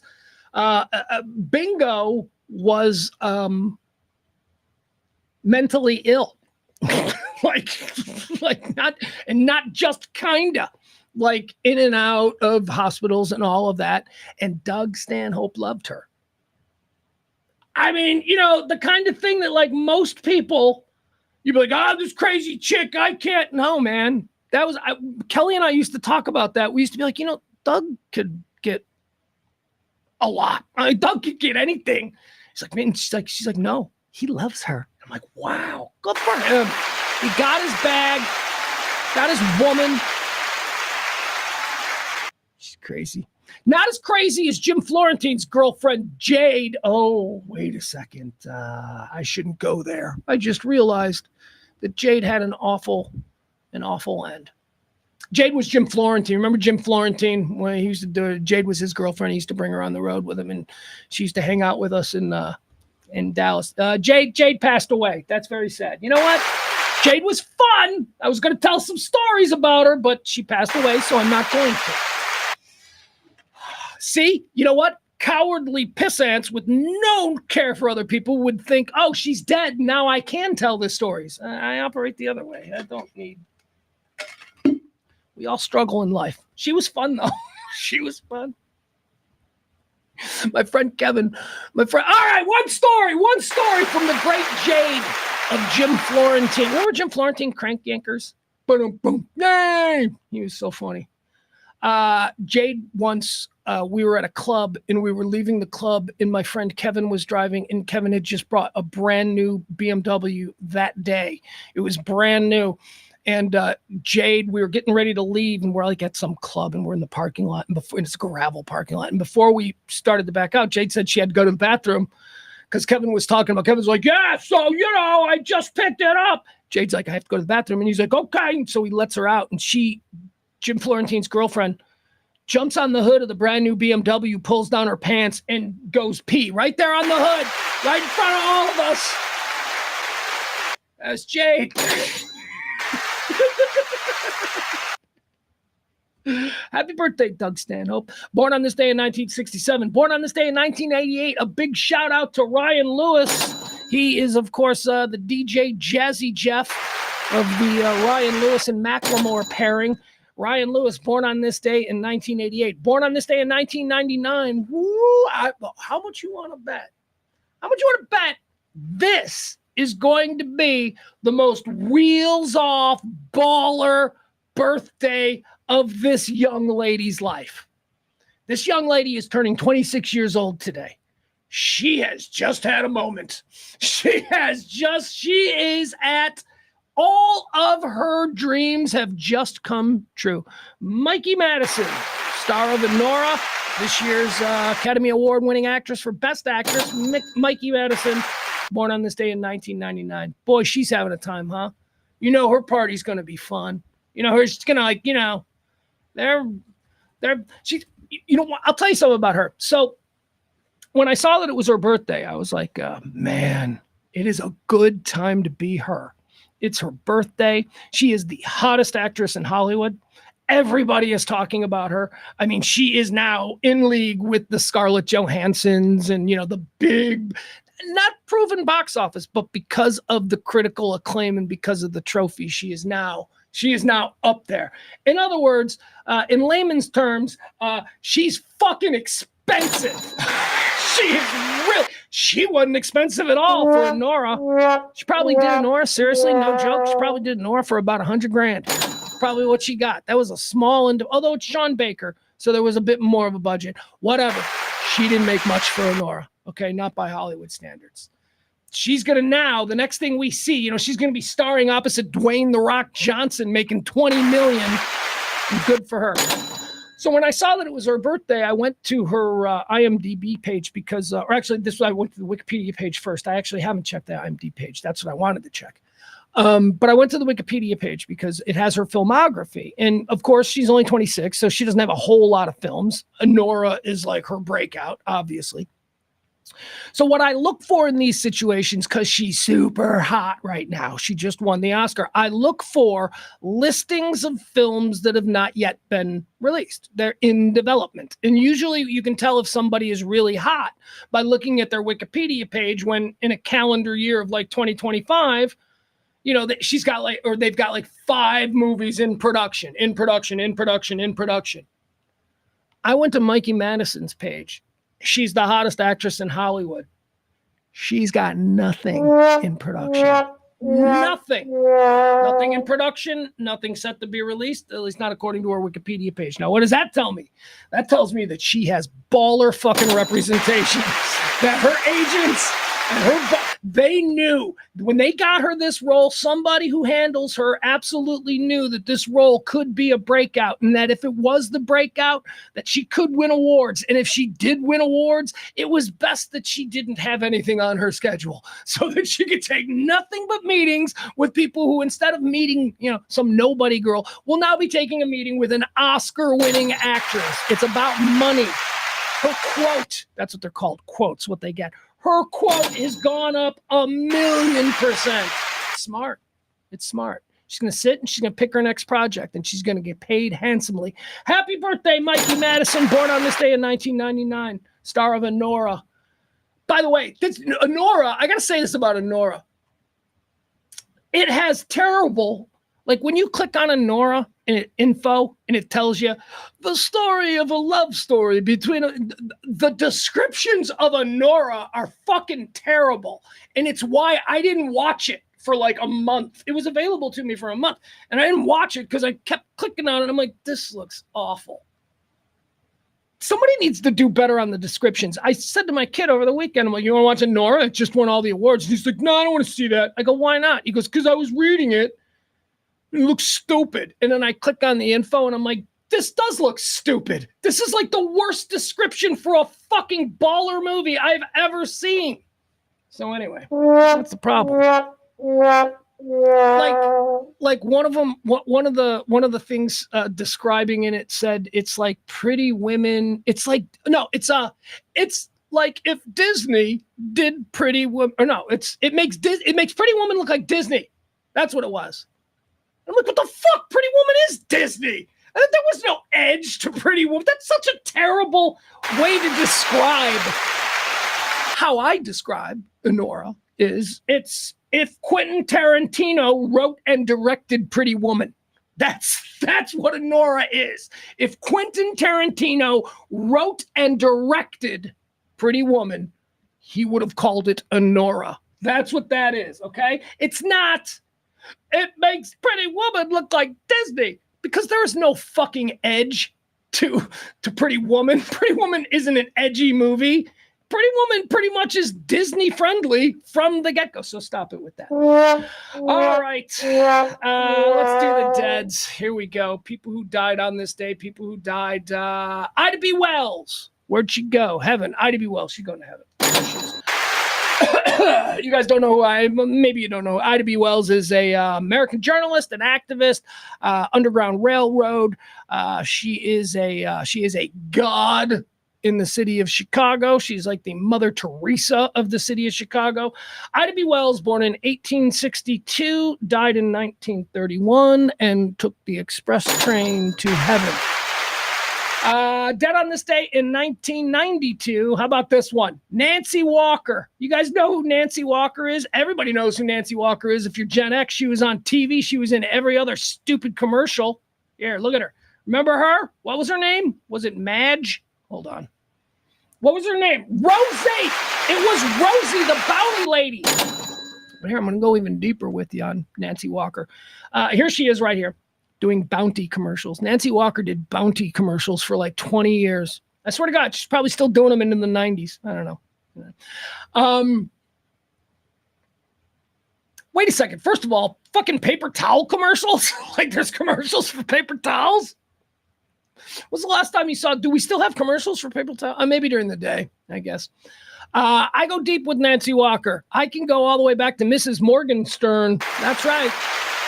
Even before she was, or maybe even concurrently when she was Rosie, the smart ass waitress at the diner, she was Rhoda Morgenstern. Remember Rhoda, the TV show, the spinoff of Mary Tyler Moore? She was Rhoda's mom. She was Mrs. Morgenstern. She was very funny. Let's see. There she is.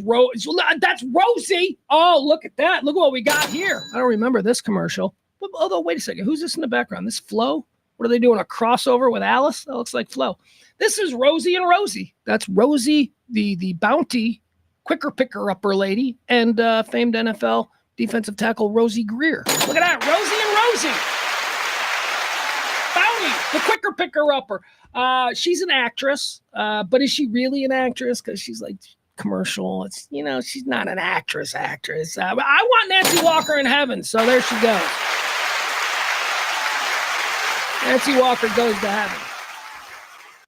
She dead on this day in 1992. All right, so there we have it. Hold on a second, guys. I'm all over the place with all these stupid windows that I got open up here. I don't need to.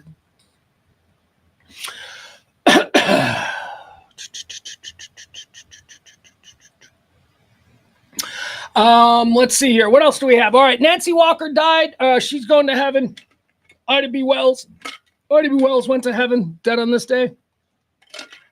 Dead on this day in 2005. Paul Henning died in 2005. Paul Henning was an American screenwriter and producer. Paul Henning created some of the most insurgent television of the 1960s. He was a communist. All of his shows, all of Paul Henning's shows had real subtle and insurgent communist messaging in it. And we all love these shows and we all talk about them. Sometimes it was real obvious messaging, like the capitalist banker was always the bad guy who was always trying to get one over on the regular working man who, maybe simple in their ways, was certainly more logical and decent than the evil capitalist. Paul Henning created everything from Green Acres to Beverly Hillbillies. Paul Henning was a communist, believed in insurgently getting his message across. So there you go. Paul Henning. I like Paul Henning. He made the Beverly Hillbillies. I'm putting him in heaven. I don't give a shit about what he was trying to do. He didn't flip the country communist, and I don't think that he ever thought that, but he did write from that worldview. He wrote from the worldview that, Mr. Drysdale, he's a piece of shit, and old Jed Clampett is just a good man, a good hardworking son of the land, being taken advantage by the greedy American capitalist. Paul Henning, dead on this day in 2005. We're putting everybody in heaven. Look at that. We put everybody in heaven. Ida B. Wells, dead in 1931. Put her in heaven. Nancy Walker, Bounty, the quicker picker upper lady. We put her in heaven. Paul Henning, communist creator of Beverly Hillbillies, Green Acres, Petticoat Junction, all that stuff. We put him in heaven. Dead on this day in 2022, Taylor Hawkins. Remember this one? My God. Taylor Hawkins, of course, Foo Fighters drummer and all-around good dude.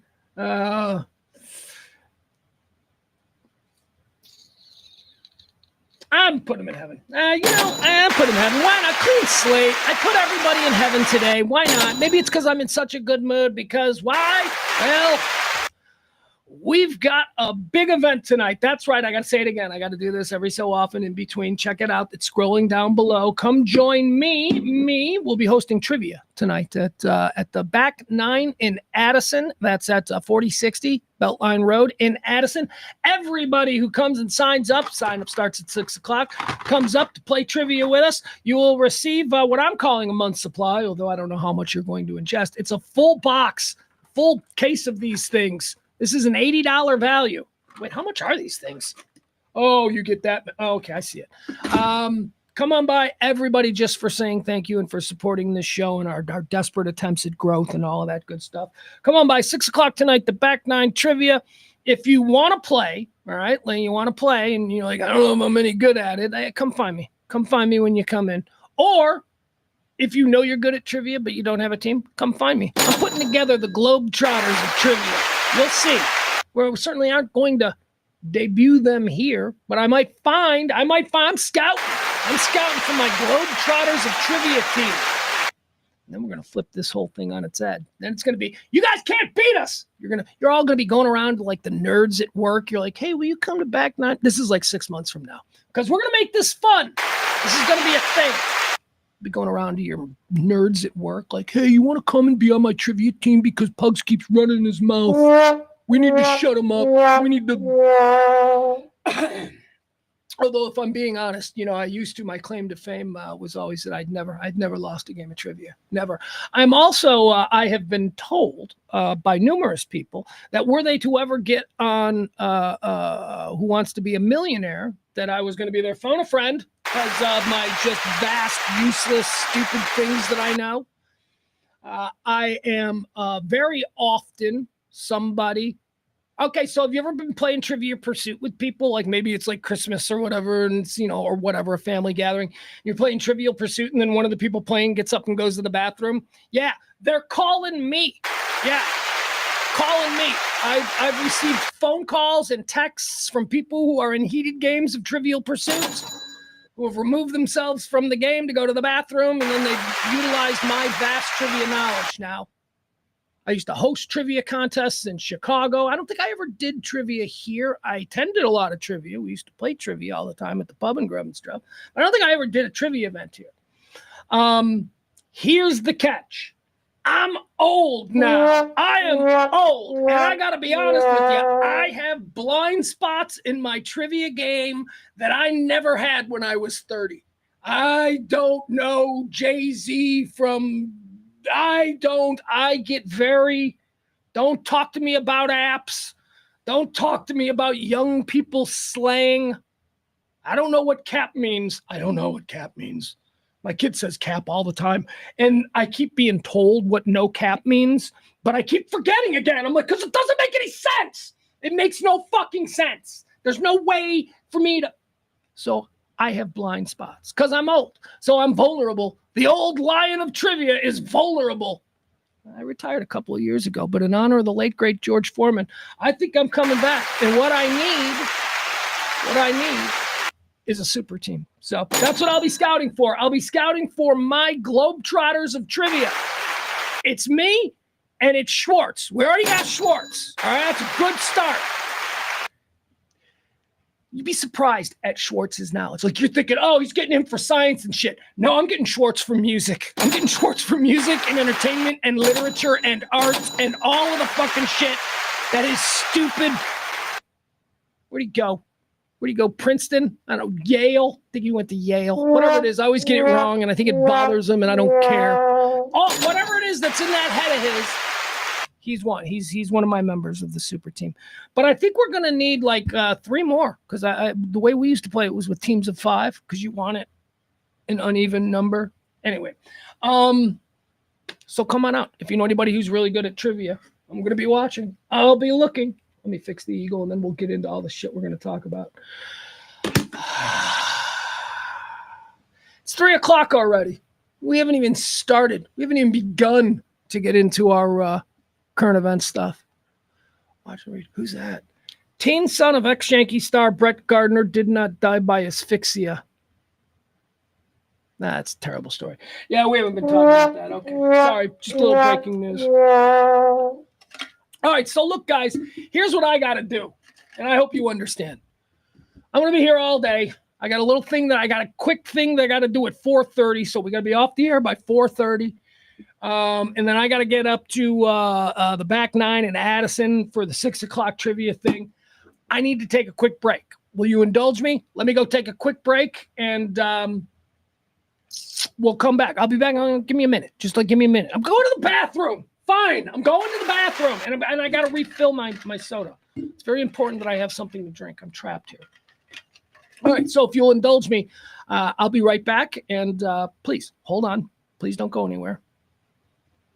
Where else you got to go? Yeah, you're not going to go anywhere. You're probably sitting at work or you're doing your thing. All right, I'll be right back.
All right, there we go. I apologize. Thank you for your patience. I appreciate you. No, no, I was not. I was not dropping. I was not. What? First of all, I wouldn't lie about that. I think you guys know that. If I had to go take a poop, I'd tell you I was going to take a poop. I wasn't taking a poop. Okay, I had to do something else. I did pee, but I had to do something else. I had to refill my soda. And I had to run out to my car, which is parked in the back. I had to go and get the charger because I was running out. I got my phone charger with me today because I'm going to be out of the house an extraordinary amount of time because of our big event there at the back 9 tonight. And I needed to have my phone charger, and I realized that my phone was kind of dying. So you don't need this level of explanation. All right, let's recap with the chat room. Let's see what we're doing here. We got Al in there. Hi, Al. Jeff's the one who thinks I'm pooping. Peter's still in there.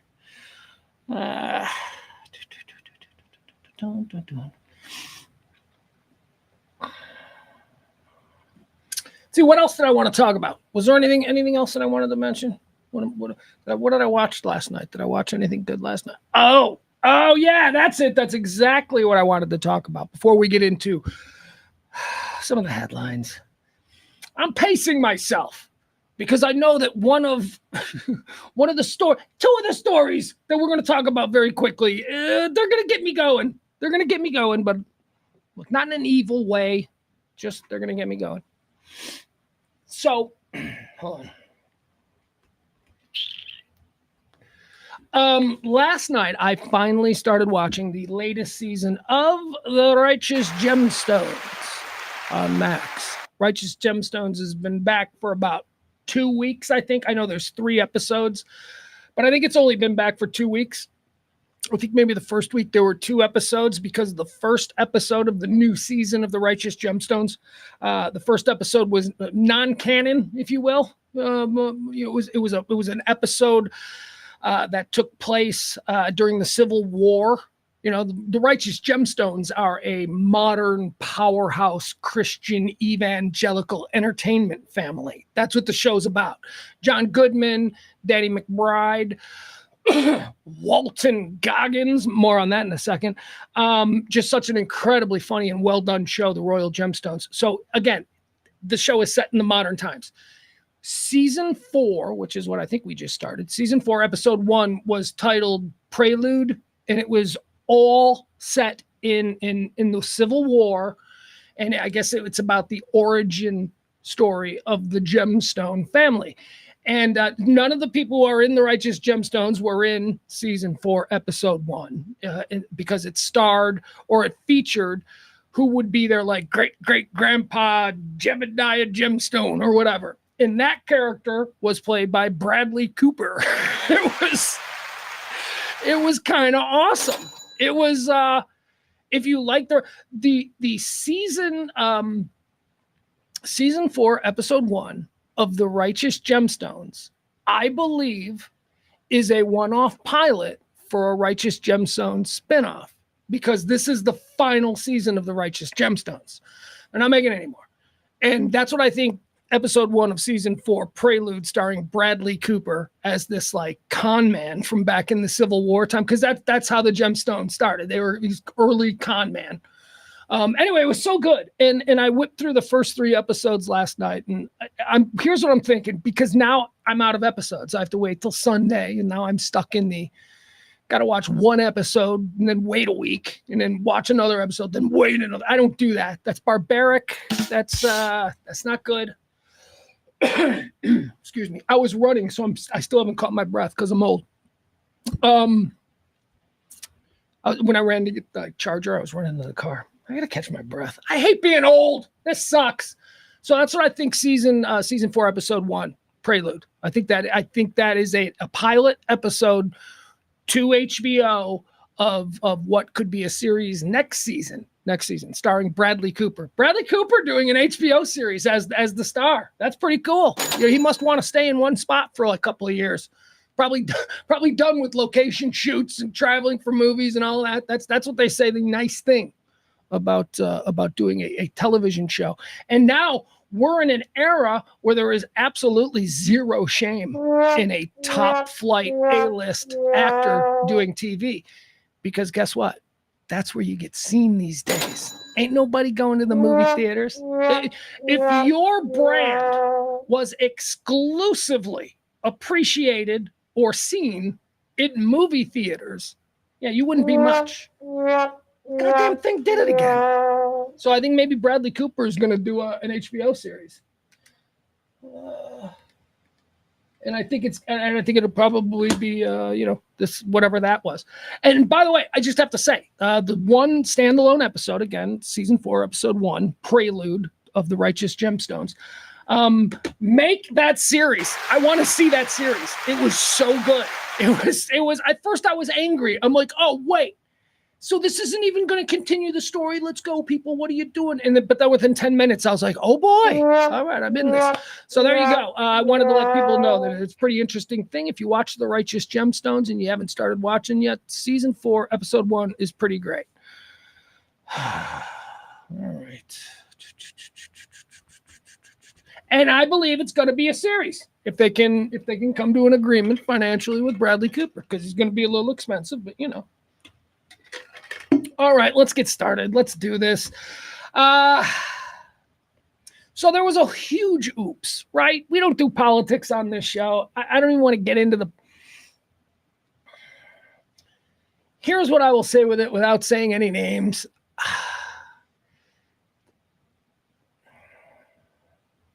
It's a dumb mistake, okay? Just, at the very least, just admit it's a fucking dumb mistake. Our defense team accidentally, while using what do they call it? Crypto special texting. They have these apps that drug dealers use, drugs and arm dealers use. And we've recently just found out, apparently, members of the Pentagon, even though they're not supposed to use it, there are these apps for people that want to text, but they want what they're texting to be extra super secret. Signal is what this particular app is called. I think there's a couple other ones, but it's what pot dealers use. It's a pot dealer app, but okay, whatever.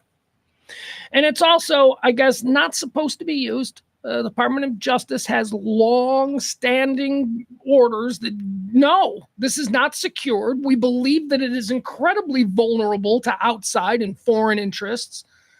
So no, do not, just because it's supposed to be, extra protected, please, you're not supposed to do it. And I guess this has been the thing for as long as it's existed. Well, it turns out that our guys, the top guys, all the top guys, except for our, president and co-president, all the top guys were involved in this. And they started a group chat about the Houthi campaign, what we're going to do with the Houthis. They started a group chat, and somebody was sloppy. Just fucking admit that somebody was fucking sloppy. I'm not asking for anything else. I'm not here to talk about, it's a grave national security act. Fuck that. Let the fucking Democrats, liberals, or whatever, there's other people going to have the fight. I don't give a shit. What drives me absolutely nuts is seeing some of you act like it's not a fuck up. What? No, it's just the way they communicate, mate. Just admit it's a fuck up. Just admit somebody fucked up. Just admit somebody. Just admit that. I'm seeing these people. I'm seeing the actual people involved in it acting like it's a big oops. That's all. Just admit it's a fuck up. It's incredibly embarrassing. Could you imagine? No, you can't. You can't. Because it seems like a whole lot of you are incapable of imagining anything from the other side. But could you imagine if something even remotely similar had happened to the Democrats, how the Republicans would have lost their shit, Hillary's emails. Fuck. I'm not even saying that's the response that the rest of the right-thinking world or country needs to be taking. I'm just pointing out. Fucking just go, yeah, we fucked up, man. You know what? Own goal. Let's fucking move forward. Let's go. Because you know what we know about us? We've learned this really directly the past 10 years. We get over shit. We forget about shit. If the thing that keeps these things going is Pete fucking Hegseth saying the shit he said on the runway to reporters. That didn't happen. Those weren't war plans. He said that simultaneously as the White House was telling the media that they were authentic conversations. Don't do that, guys. I'm doubling down with the light. Don't just fucking stand firm. They can't fucking prove it. Just stand firm. Stop it. Just go, yeah, we fucked up. Because somebody needs to be fired. And I promise you, it's not Waltz. You know, they're trying to put this on Mike Waltz, the national security advisor, because he apparently set up the group chat. That's not who's going to get fired, because that's not who made the mistake. Who made the mistake is some fucking aide that works in his office who is 24 years old, who knows the computery stuff. That's the guy who fucked up. And they're going to offer us that guy. That guy's going to get offered up. And unfortunately, I think the response from the fucking left is going to be not good enough. We need Hegseth. They didn't fucking have anything to do with setting this up. These are middle-aged men. They just do what they do it because it's easy. They know, by the way, they also know it's wrong. They know they're not supposed to be doing this on Signal, but whatever. What the fuck? I got this thing on my phone. My assistant set it up. I'm going to hit boop, and now I'm talking. That's the extent of what your J.D. Vances, your Marco Rubios, your Pete Hegseth, that's the extent of their involvement in it, other than, oh, I got to do this now. Beep. But they all have people. They all have aides who set that shit up. What is going on with my eagle? What is going on with my eagle? Fuck. I'm ranting. All right, we'll try it again. No, do you see what I'm saying? We can all get past it. There will be the people who want to use this as another example of how inept, incompetent, and unqualified for these jobs these people are. Whatever, it's a war. People on the left are going to say, and people on the right are going to say, and it's never going to stop.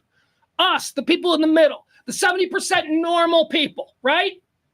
Don't get involved in that noise. This could have been a security breach. The level of could have. It could have. But it wasn't. Jonah Alexander, whatever his name is, what is his name? Jeffrey Steinberg, what, I don't know what the guy's name is, from The Atlantic. The guy who got inadvertently invited to join this group chat with a whole bunch, with the vice president and the secretary of state and the secretary of defense, all these people. So that's the story, if you don't know. The editor of The Atlantic got an invite to join a Signal chat wherein he realized that he was watching all of these people discuss what would be a couple hours later, the bombings of Houthi rebels. And you know, the pearl clutches are out. This could have been such a security, but yeah, it could have, but it wasn't. And, you know, I'm of the mind these days to just go, fuck, all right, move on to the next problem. Just move on. Stop it. Didn't happen. All right, I know it could have, but you're just going to sit there and fucking pearl clutch and make this world even less tolerable with your bullshit because of what could have happened but did not happen. I understand. We must make it not be a thing in the future. All right, we'll do that. I promise this will never happen again. These fuckers are never going to use Signal. All right? This problem has been solved. Now, I am of the belief that with this crew, it is a game of whack-a-mole. So the next one will pop up. Let's move aside. They're not using Signal anymore. Trust me, these idiots aren't going to make this same mistake twice. So just put down the knives. Everybody calm the fuck down. The world didn't blow up. Was it a fuck up?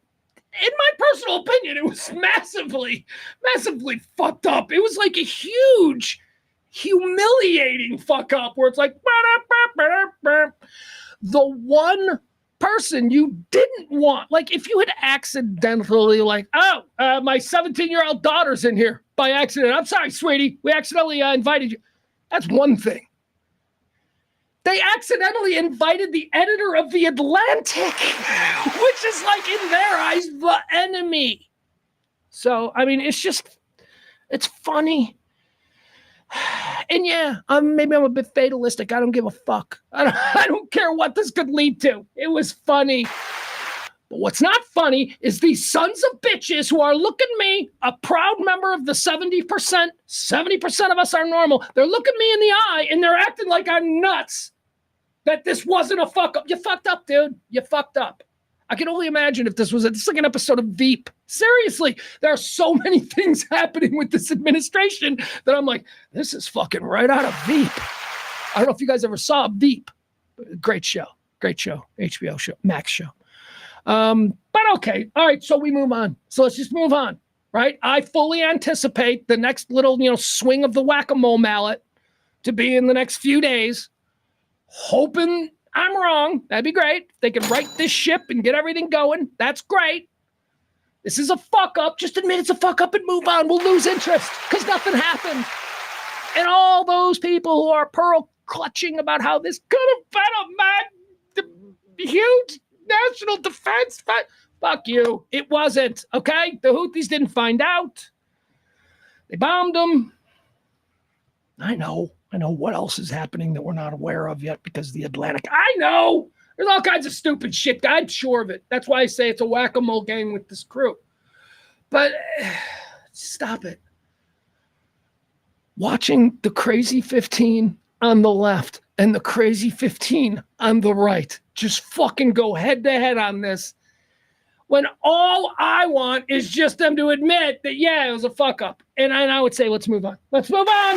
The fuck up. It was a big oops. It's stupid. It's stupid. It speaks to me, if I'm being honest, it speaks to, them not being qualified for this, them not knowing what they're doing. But who cares? Who cares? You learn on the job, whatever. What's the worst that could happen? I mean, the end of the world, but fuck it. I've had a good run. I've enjoyed my time in America. 55 years old, you kidding me? Grew up in 69, grew up in the 70s. Dude, I was here and I was an American citizen in the 1980s when MTV went on. I was like 10 or 11 or whatever the fuck I was. It was amazing. It was a great time to be a human being. I got no complaints. I don't have any complaints now. I really don't. This is what I keep going back to. I make fucking piss all for money. I am not what anybody would describe as a financial or career success. I'm just some idiot. I'm fucking happy. I like where I live. I like the people. I like this country. I like, high school football and going to malls, and I like stuff. So I get a little confused when, we're all led to believe that this place is a goddamn shithole and, it's the eagle. How can I not love America? I've got an eagle behind me the whole time. Thank you, Leslie. Leslie C. Jeffrey Goldberg. Appreciate you. Oh, I got to get rid of that. Be right back. It's still there. One day, Jamie, would you get rid of that? Hey, Jamie, why don't you put up the, here, Jamie, do me a favor. Put up how people can tip the show and support us and keep us going, especially if they can't make it out to the back nine. Thank you, Jamie. Jamie, of course, my pretend producer. Tip the show, support the show. If if you can't make it out tonight. Boy, that's pressure. Oh, that feels fucking gross. Like saying that. But if you can, do it. All right, appreciate you. All right, let's move on to the next subject. What's the next thing I wanted to talk about? Oh, here you go. This is a big one. You guys following what happened with 23andMe? Remember 23andMe, the DNA people? This is a crazy story, man. And I've heard people talk about this for years. Like, this was always the concern, but it was shouted down because the service offered by 23andMe was so intriguing. 23andMe promised to show you everything about, it's the DNA breakdown of who you are and everything that, your family has been, where they come from, who else you're related to, all of these crazy mysteries. How fascinating. From the very beginning, I remember thinking that is brilliant. Never did it. Never did it because at the same time, I was hearing all of these people who were saying, don't do that. You're giving them ownership of your entire history, your medical history, your family genealogy, your family medical history. You are paying them to give them all of that stuff. And although, in the context of them using it to, trace your history, that's all well and good. But what happens if this company goes out of business? One of the greatest assets that they will have is their library of everybody's personal information, and not just the kind of personal information AT&T gets.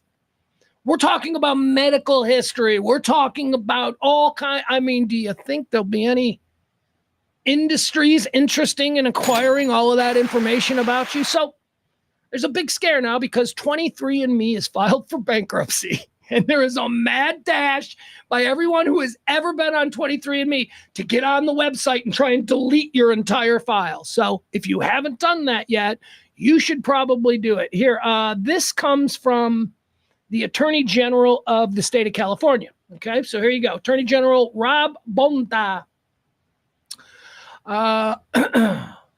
Attorney General Bonta, this is just an example of how serious it is. The Attorney General of California issued this statement to all citizens of California. California Attorney General Rob Bonta issued a consumer alert to consumers of 23andMe, a genetic testing and information company.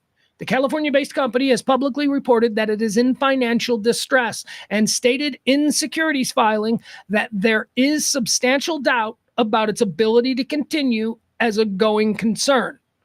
Due to the trove of sensitive computer data 23andMe has amassed, Attorney General Bonta of California reminds all Californians of their right to direct the deletion of their genetic data under the general information. Apparently there's a law in California.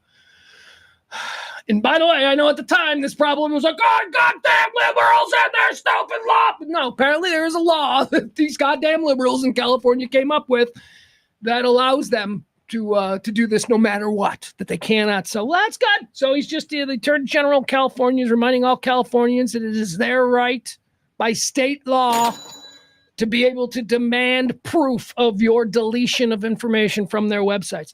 Goes on to say California has a robust privacy laws that allow consumers to take control and request that a company delete their genetic data.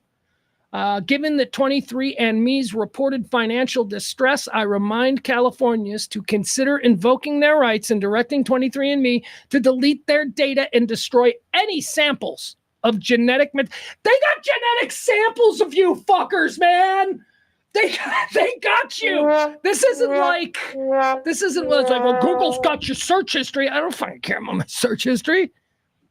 What? Look, if the fact that I was interested in, Bo Derek's filmography at 2:30 in the morning on a Saturday 5 years ago, if that information is of any kind of commercial importance to someone, I say go for it. I say good for you. I applaud that kind of capitalism. That ain't 23andMe. 23andMe has your tissue and stuff. They start building clones. They're going to sell their shit to a clone factory. And suddenly there's going to be like 15 of you walking around in 20 years. You'd be like, why do so many people look like me? I don't know if that's even possible, but you see, that's what could happen. To delete genetic data from 23andMe, consumers can delete their account and personal information by taking the following steps. Log into your 23andMe account on the website. Go to settings. Scroll to a section labeled 23andMe data at the bottom of the page. Click view. Like, you know what? This is like fucking release. We all know how to do that. Okay, there you go. 23andMe. I always thought it was really tempting and really interesting, but I also always listened to my smart friends who were like, don't be fucking stupid. Don't be fucking stupid. You know who is really at risk of being victimized by 23andMe? And that's African Americans.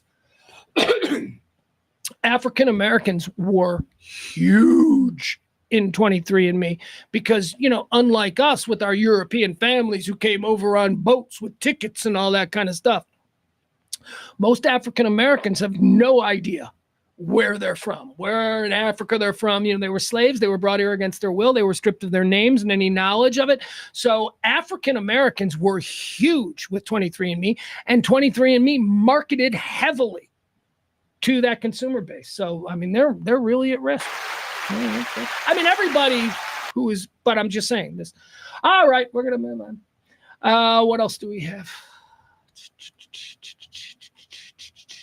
Okay. So I want to talk about this. This is sad to me. And we've got to talk about it because it's very, it's complicated. And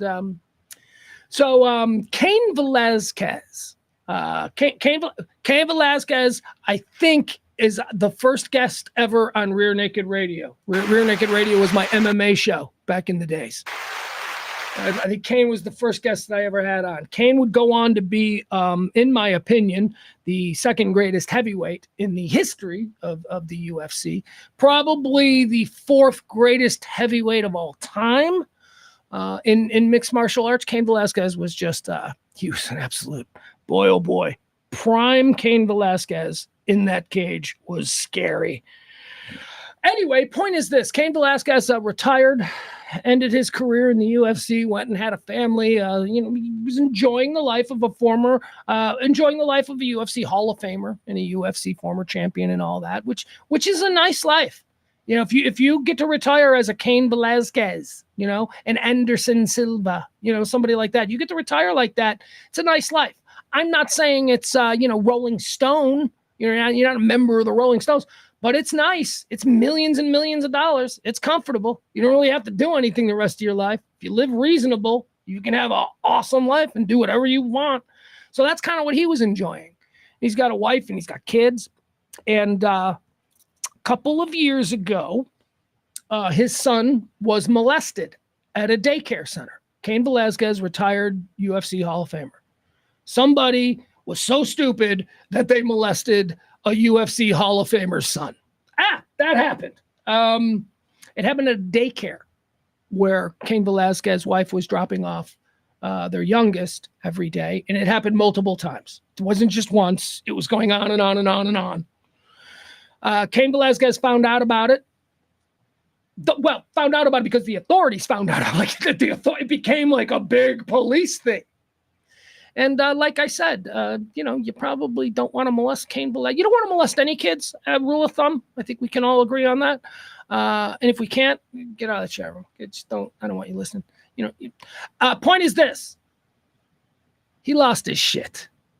Cain Velasquez lost his shit upon being told by police that his child had been molested over and over again. And he is probably not the most, I'm just saying this. I've seen Cain Velasquez be able to channel a rage and a fury in an MMA match that is frightening. He is, these fighters get themselves into a place.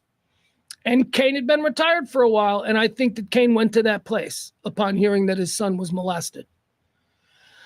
Cain found the guy that had molested his son, and a car chase began, and he chased him for 11 miles, I think, and the car chase finally ended because Cain Velasquez started firing a pistol outside the window of his car at the guy who had molested his child, striking the guy who had molested his child, striking somebody else that was in the car, and so there you go. So Cain Velasquez was arrested for that very serious crime. But again, I've spent a good amount of time making sure that you have context on what's going on here. He's not just some thug. His son was serially molested over a period of time at a daycare, and he lost his shit. So obviously there's a lot of sympathy for him, right? We all thought there's got to, come on, let's put this in front of a jury. Let's get him. He's got money. He's going to be able to get a good attorney. Let's get the story in front of a jury, and let's see, we get some, drop some charge, maybe make it a little less, convict him of attempted manslaughter, no time in jail, that kind of thing. That's what I think reasonable people were thinking. Well, that's unfortunate. Cain Velasquez yesterday was sentenced to 5 years in prison. Cain Velasquez, former UFC heavyweight champion and Hall of Famer, will be spending 5 years in prison. That's actually not true. He's getting credit for time served. He spent the first year in prison because they didn't give him bail. They didn't give him bail because they went in front of the judge when he was first arrested and said, he's a UFC fighter and the public he's obviously out of his mind and the public is at risk. So Cain already spent a fucking year in jail because his son was molested. So he already spent a year in jail. So he's going to get that taken off the sentence and all that. So we'll see what it is. Here's what Cain Velasquez had to say after being convicted and being sent to jail for 5 years. Cain says, speaking recently on the podcast of former teammate Kyle Kingsbury, Velasquez expressed remorse for his actions and accepted whatever punishment comes his way. Velasquez also said that he's forgiven Golarte's family. That's the people who molested his kid. Velasquez expressed remorse for his actions and accepted whatever punishment came his way. He also said that he had forgiven the Golarte family for what happened. Golarte's mother ran the daycare where the molestation happened. Here's what Cain had to say. Cain Velasquez, what I did was not correct. I understand that. I paid and I'll pay whatever else as far as what I have to do to pay all that back. I don't think I can pay that back, but I can always learn from, I don't think I can pay all of it back, but I think that I can learn from my mistakes and help others. It's just information that you never know anybody. Trust your kids. Have the openness to communicate with your kids about everything. So what he's basically saying is that, if your kid says something, make sure that he then goes on to say, but the way that I handled things was not the way to do it. We cannot take the law into our own hands. All right, there's Cain Velasquez. Still really, it's a shitty story. It's a shitty story because I fully believe that the prosecution there in Sacramento was looking for a win and probably had no, I'm sure they found out who he was and they realized that he was somebody in the MMA world, but I don't think that was something that the prosecutors recognized as anything more than an excuse for them to go extra hard and show what a violent individual he is, right? I mean, I'm not saying that he should have received special treatment, but I think that if maybe the prosecutors had understood the world of MMA instead of going, Your Honor, we can't offer bail because he's obviously a violent criminal. He was in the UFC. Maybe if they understood the UFC a little bit more, he might have gotten bail and wouldn't have spent an entire year in jail for going after a guy that molested his kid. Oh, incidentally, the guy that molested his kid, he's still on trial. That's still working its way through the courts. He's being accused of molesting like 15 kids, of which Cain Velasquez's son was one. It's a terrible, terrible story. All right. Let's keep going. That's Cain Velasquez. He's going to do 5 years in prison. What else do we have here? Okay. Do I want to do this? It's so funny. It's so from my seat here in the middle, in the 70%, it's like, here's a story that I want to comment on just from a strategic, here's what I think they're doing here. But it's hard to do that because people will be like, oh, you're just being political, you're just a liberal, or you're just MAGA. I don't want to do that. But Governor Hot Wheels is trending, which is just for me tremendous branding. if you are the opposite, Governor Hot Wheels is trending. Governor Hot Wheels is a reference to Texas Governor Greg Abbott, who is in a wheelchair. Important note, he's in a wheelchair. So Jasmine Crockett, who I don't know anything about other than she's got funky fingernails. She's got these long, she was an extra in Wicked. She's got crazy long fingernails. She's a black girl. She's got all of the black girl fashion stuff that me as a middle-aged white man goes, I don't get it, but okay. Anyway, she's got all that going. She's sassy. Is she from here? She from Texas? She's from Houston or something. I don't know, whatever. She's sassy. She's kind of hot. Yeah, I said it. She's kind of hot. This Jasmine Crockett. I never heard of her until a couple of weeks ago, but now she's running her mouth everywhere, waving her nails around, and I'm going, I don't know, would you? Probably. I mean, she's no who's our super hot bikini model chick. Oh, Christy Nome. That's it. Christy Nome. She's not Christy Nome, but this Jasmine Crockett. So here's what's going on. I am neither a Republican or a Democrat. I hate the whole partisan thing. I hate these people. I understand the need for two parties. That's what works here in this country. We don't want 15 parties. But as it's been for the last 10 years or so, I've been a man without a party of any kind. I want nothing to do with either of the people that seem to be running both sides of the political aisle these days. But I am looking for a good fight. I am looking for, look, I told you earlier, I don't give a fuck. Let's burn it all down. Let's let the bombs drop from the sky. I'm 55 years old. I've had a great life. I'm pretty happy. If this is it, if I am blessed to be one of us that gets to live for the final episode of America, the series, then, great. I'll be in the final episode. I love that. So I don't give a fuck. I don't give a fuck about any of this, but here's what I want. I want to see a fight. I want to start seeing a fight. You know how I feel about the Democrat. They're all like just feckless cowards who would rather lose and then stand there in defeat and go, but I lost honorably. That's their whole thing. They're like, don't really want to win. But I want to lose. I want to lose, and I want to lose with honor, and I want people to come up to me and go, you lost, but we love you. And that's like fucking what it's all been. And when it's not that, it's just eye roll bullshit. It's like they say shit and you go, oh God, the fuck are they talking? Defund the police. The fuck are these people, right? It's that nonsense. But one of the things they've never done is be able to fight Trump the way Trump has taught the Republican Party to fight. Trump's awesome, man. Trump's a big old thug, man. Trump was a joke until the first debate when he showed up like a fucking hooligan at that big debate. And he went, fuck you, Jeb Bush, you fucking pussy. Fuck, look at little Marco over here. Everybody. He killed the room. He Rodney Dangerfield that room. And from that moment on, a huge swath of America went, that's my guy. That's him. He didn't give a fuck. And that was so refreshing. And what was just so perfect about it was that nobody was prepared to react because none of these people are real.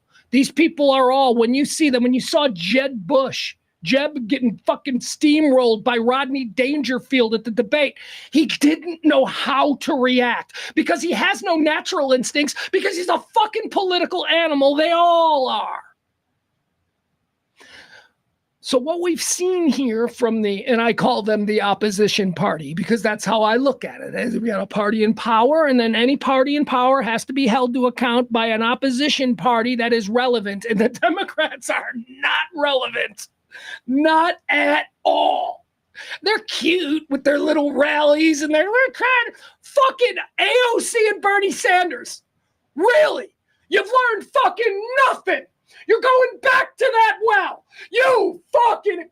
Anyway, what I do appreciate about Jasmine Crockett calling Governor Abbott of Texas Governor Hot Wheels. What I love about that is something that those feckless cowards who don't fight properly would have never, ever said. Jasmine Crockett, a liberal black female Democrat, made fun of somebody who's handicapped and had no problems with it. She's like, yeah, fucking Governor Hot Wheels over there.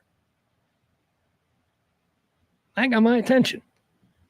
Oh, yeah, that got my attention because that's the shit we need. Because one of the things that makes me hate almost everybody on that side is that they would have been the first people after somebody referred to a guy in a wheelchair as somebody Hot Wheels. They would have been the first people to go, hey, he's a handicapped person and he is capable, right? That's what they were fucking doing. That's the shit that we roll our eyes to. Guess what? There ain't a handicapped person in the world that would have been like, oh, thank you, liberals. Thank you so much for coming to my defense. You do that because you must in the moment appear to be morally superior. That's why they do it. I want to right now be the person in this moment that you all see saying the nice thing. Fuck you. It was funny. Governor Hot Wheels was funny. And and it's mean. And that's what the fucking Democrats need to do if they actually want to be a relevant party of the opposition, because right now they're not.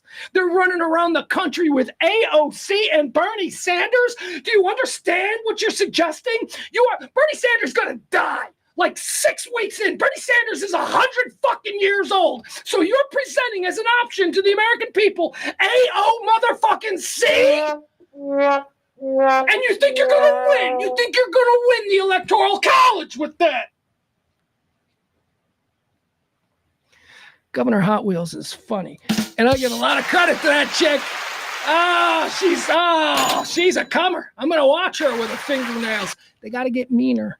That's why I've been saying, man, what the Democrats need to do, they need to lean more on Fetterman, because Fetterman knows how to play the game. Fetterman's going to run for president. Oh, yeah. We're going to have President Grimace. He's going to be in the White House lumbering around. He's going to be like knocking into shit. Somebody catch that 18th century Ming vase. Governor Grimace just knocked off the mental. No, but they need people who can, they need people who don't give a fuck.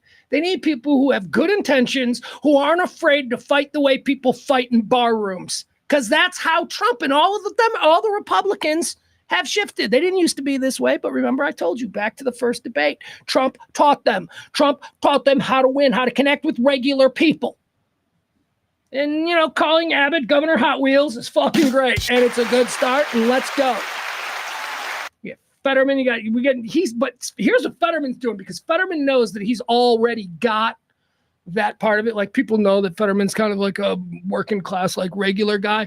So what Fetterman has been trying to do, which is very interesting, if you watch, Fetterman has been trying to make himself palatable to MAGA. And he kind of has a little bit. I've seen some of my MAGA friends saying nice things about Fetterman. And I'm like, he knows what he's doing. He knows exactly what he's doing. The other guy that I like, that I think that they need to fucking roll out, don't give me AOC and Bernie Sanders. I'm sure they're nice people. I'm sure they are. But Bernie Sanders is long past his expiration date. You cannot be kidding me with this shit. They're going to run as a team. No, they're not. But what they are doing is they are building up the profile of AOC. And I am sorry, but she is nowhere near ready for any kind of major.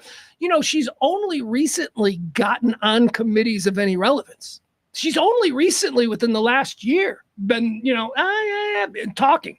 When you're a young, powerless congressperson, you don't get many good assignments, and you're kind of in the background. And that's why you have zero power. She is starting to amass power, AOC. And certainly she's got the social media power. I'm talking about institutional power when I say that, influence within the chamber. She hasn't had that. She's starting to get that because of what Bernie Sanders is doing, taking her around. But that is just not going to do it, man. That is just not going to do it. I'm sorry to say it. The Democrats need a middle-aged white man. A middle-aged white man, and not fucking Tim Walz. I'll tell you something, pal. Oh, sit down, Tim. You seem like a really nice guy. Just sit down, man. You embarrassed yourself. That cannot be the image of the Democrats. Okay, the Democrat male cannot be Tim Walz. They made him into something. Oh, they made him into Jim fucking Gaffigan. Nobody wants to be walking around Jim Gaffigan, okay? You don't. I'll tell you the motherfucker who I like. And I'm not saying for president, but I'm saying if you're going to put somebody out there making speeches and put them on talk shows and TV shows and get them on, Face the Nation and all this stuff as the voice, the attitude of a Democratic Party that could win, that could beat MAGA, that could steal all of their people, that's fucking Rahm Emanuel. Rahm Emanuel was Trump long before there was Trump, and he was deeply hidden inside the Democratic Party. Rahm Emanuel famously was sanctioned or censured or whatever by Congress. When in the congressional locker room, he beat up some other congressman. He shoved him up against the wall and threw him in the showers. The dude had his clothes on. Rahm was in a towel. He threw the dude in the shower in his suit and then put the shower on him and started screaming at him. Rahm Emanuel is the asshole the Democrats need. Rahm Emanuel and Trump face to face is fucking fireworks, man. And by the way, he's a genius. Rahm Emanuel's brilliant, like super smart, little Jewish guy from the streets of Chicago. He is a fucking hard ass, and he's who the Democrats should be looking at. And I'm not saying for president, but I'm saying as the carrier of an opposition message that is maybe going to be something more than, did you see Elon Musk playing with forks? Did you see? He's playing with forks. We're going to talk about that next. All right, did you see Elon Musk playing with forks? What the fuck? Again, nothing to do with what he does. He's the Da Vinci of our time. I want him to take us to Mars. He should not be doing the things that he's doing. He should not be in the White House. He should not have any influence over things that affect the everyday life of normal people because he is absolutely not normal and cannot possibly relate. So, there, I've said my part. But above and beyond that, we know he's a little bit of a retard, right? I mean, we've on the spectrum or whatever you call that if you want to be nice about it. No, he's severe. He's severe in it. And I think that it has manifested its affliction upon him in forms of genius, right? That's a good thing. A lot of times people think, well, idiot savants are a great example of that. Idiot savants. Really fucking good at certain things, but, can't do anything else. I think that's who Elon is. And, we've dressed him up and we've put him out there on stage now and we're letting him run around because he's super rich and he's just doing fucking weird shit. Shit that you would smack your kid for doing. So here's Elon Musk. I do want to look at this. This is funny. Come on. This is, yeah. Come on, you guys. Play with spoons. All right, so let me try and figure out what he's doing. Hold on. Here we go. All right, this is the first one. Oh, we got a whole bunch of them here. Oh, yeah. Okay, so let's try it this way. So we got a whole bunch of different pictures of Elon playing with his fucking retard spoons. Okay, here we go. Why was Elon Musk playing with forks? I don't care. I don't care why. I care that he was. I don't care why. Well, no, what he was doing. No, I care that he was. If your kid was doing it, would you care why you're doing it? Would you just be like, fucking stop that? Act like a human. Act like a grown-up. Act like someone who knows that they just fired 50,000 people, okay? You fucking weirdo. Here we go. All right. Okay, so here he is. He's at the White House. Or not, I guess this is Mar-a-Lago, but let's be honest. That's the White House. That is basically the White House now, Mar-a-Lago. Certainly is the White House, Florida, or the White House East or something. All right, so here's the first one. I like this one. Let's see if we can make this. All right, so here he is. He's sitting there. This is Mar-a-Lago, some big state dinner. By the way, right next to him, is Trump. Just out of the picture frame is Trump. Who's the chick? I don't know who this chick is that he's with, but she's wearing a terrible dress. I mean, she's not. Look, if I'm the richest man in the world, I got somebody sitting there. You know what I mean? I got somebody that's going to be like, bam, I'm the guy that's got this. What is she? Some Amish chick? What is he dating here? I don't know what this is. He's sitting right next to the president. He is surrounded. See the fucking Secret Service dude right there? He is sitting right next to the president.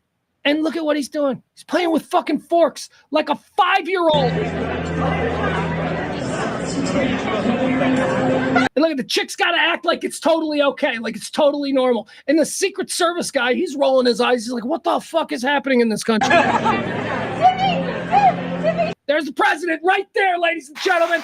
He's right there next to the president of the United States, acting like an undignified child. This is absurd. Again, this goes back to the we are an idiocracy. How are we lowering ourselves? Well, I'll tell you, because a whole lot of you are like, that's not a big deal.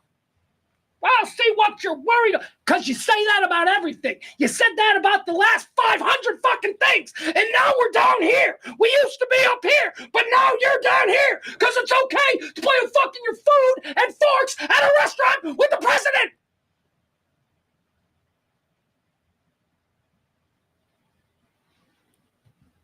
Let's keep it going.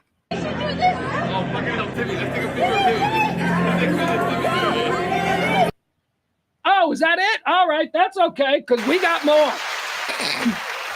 Yes, we do.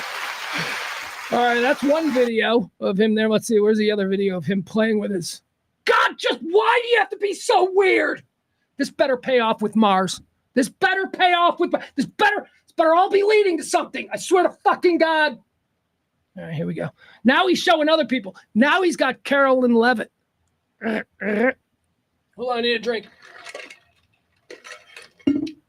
Now he's got Carolyn Levitt. Whoo! Am I a fan? Whoo! Aesthetically. And, I usually watch her with the sound down. I don't give a shit. There's always just people asking stupid questions. It means nothing. That's all. That's the propaganda.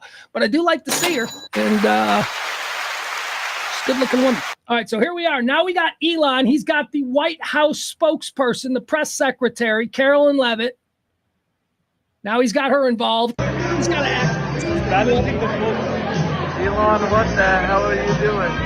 All right, so that's okay. This is that video.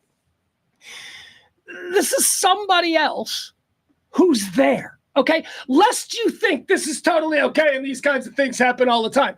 This is somebody else who exists in the rarefied air of these people, filming it and commenting on how fucking absurd this behavior is, okay? And that's the other thing. Just like the goddamn inviting the editor of The Atlantic into the national security group chat, fucking just admit it's weird.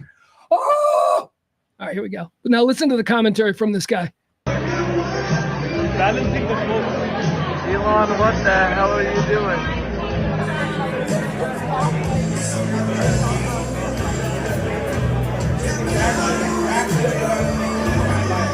Carolyn Levitt is bailing. Carolyn, the White House, she's like, yeah, this is fucking weird. Okay, I just don't want them to hate me. Elon, what the hell are you doing?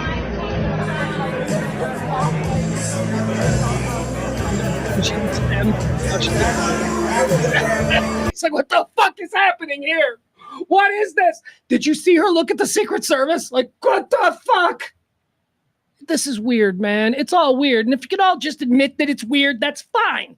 But like a year ago, when somebody was like campaigning against this whole crew and they went, they're just fucking weird. You all went, no, we're not. We're totally not weird. You're fucking weird. A lot of you is fucking weird, man. A lot of you are weird. All right.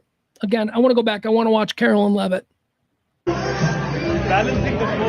You know why? Because she's not weird. She's a fucking professional. And she is slick and she is going places. And we're probably going to be watching the Carolyn Levitt show on Fox News starting in a couple of years for the next 20 years, right? She's the new Megyn Kelly, whatever. She ain't weird. She knows what she's fucking doing.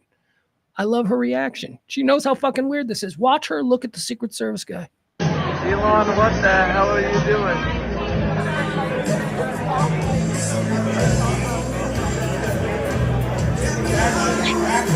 Out.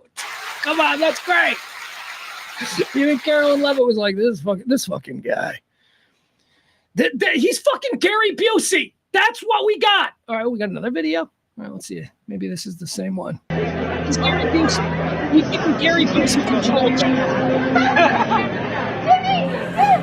should do this. Oh, fuck it up, Timmy. Let's take a...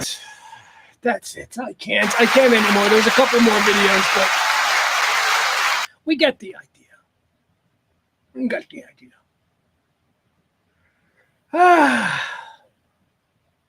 Take us to Mars, Elon. Just go. Get down. Come back to Texas. Elon, Texas is calling. Come on. Come on. We need you, man. Dude, the Falcon Heavy, we're having problems with it. We can't get it past separation. Elon, get down here. Take us to Mars, baby. Stop it. You're obvious. What was that, too? I guess now I am kind of interested in why he was doing that. understanding completely that there is no reasonable explanation for why he's doing it, but there is probably some motivation on his end as to what he's doing. I think it probably has something to do with the fact that he's on a date with a chick and he's got zero game. He has no idea how to talk to that chick. And by the way, I'm saying it's a date with a chick. I'm saying he's on a date with that girl because have you ever seen like the kind of girls that he dates? He dates those kinds of girls. Fuck. I seriously though, I wish there was more video because I'd love to just watch him on the date. Fucking forget about the spoons, although forks, or I guess that's part of what I'm watching. I want to just watch him on the date, man. It's like that autism show, you know, that show where you watch the autistic kids go on dates and it's like the most beautiful thing you've ever seen. That's what we were kind of looking at there. What was that show called? What's that show called? Spectrum of Love or something? I don't know, whatever. It's pretty good. Pretty good show.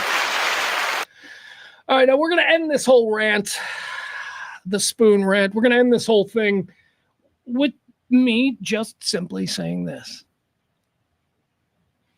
Can you all please just fucking admit it's weird? Can you just, and then we'll move on. And we're moving on. There we go. There we go. Just admit it's fucking weirdo. Can't do that.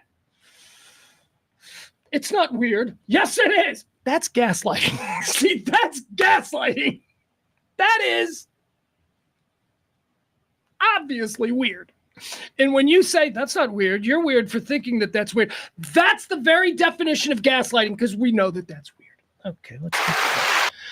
I don't want to do the wrestling. Oh, here's a fun one. This is a new thing that was put out here by the Journal of American Medical. It's fucking one of these medical journal things. They were measuring stress in states, and they've come up with a definitive sort of rundown of the most stressed states. And by, you know, if you just look at if you go in reverse on the list, you can find the least stressed states, but you know, pretty more interested in the most stressed states. All right, here we go. I'll give you the top 5 most stressed states in America. These are states with, let's see, work-related stress, money-related stress, family-related stress, and health and safety-related stress. So those are the categories that they looked at when they compiled these lists, okay? Again, work-related stress, money-related stress. I think those are kind of the same thing, but okay. Nah, maybe not. Maybe, okay.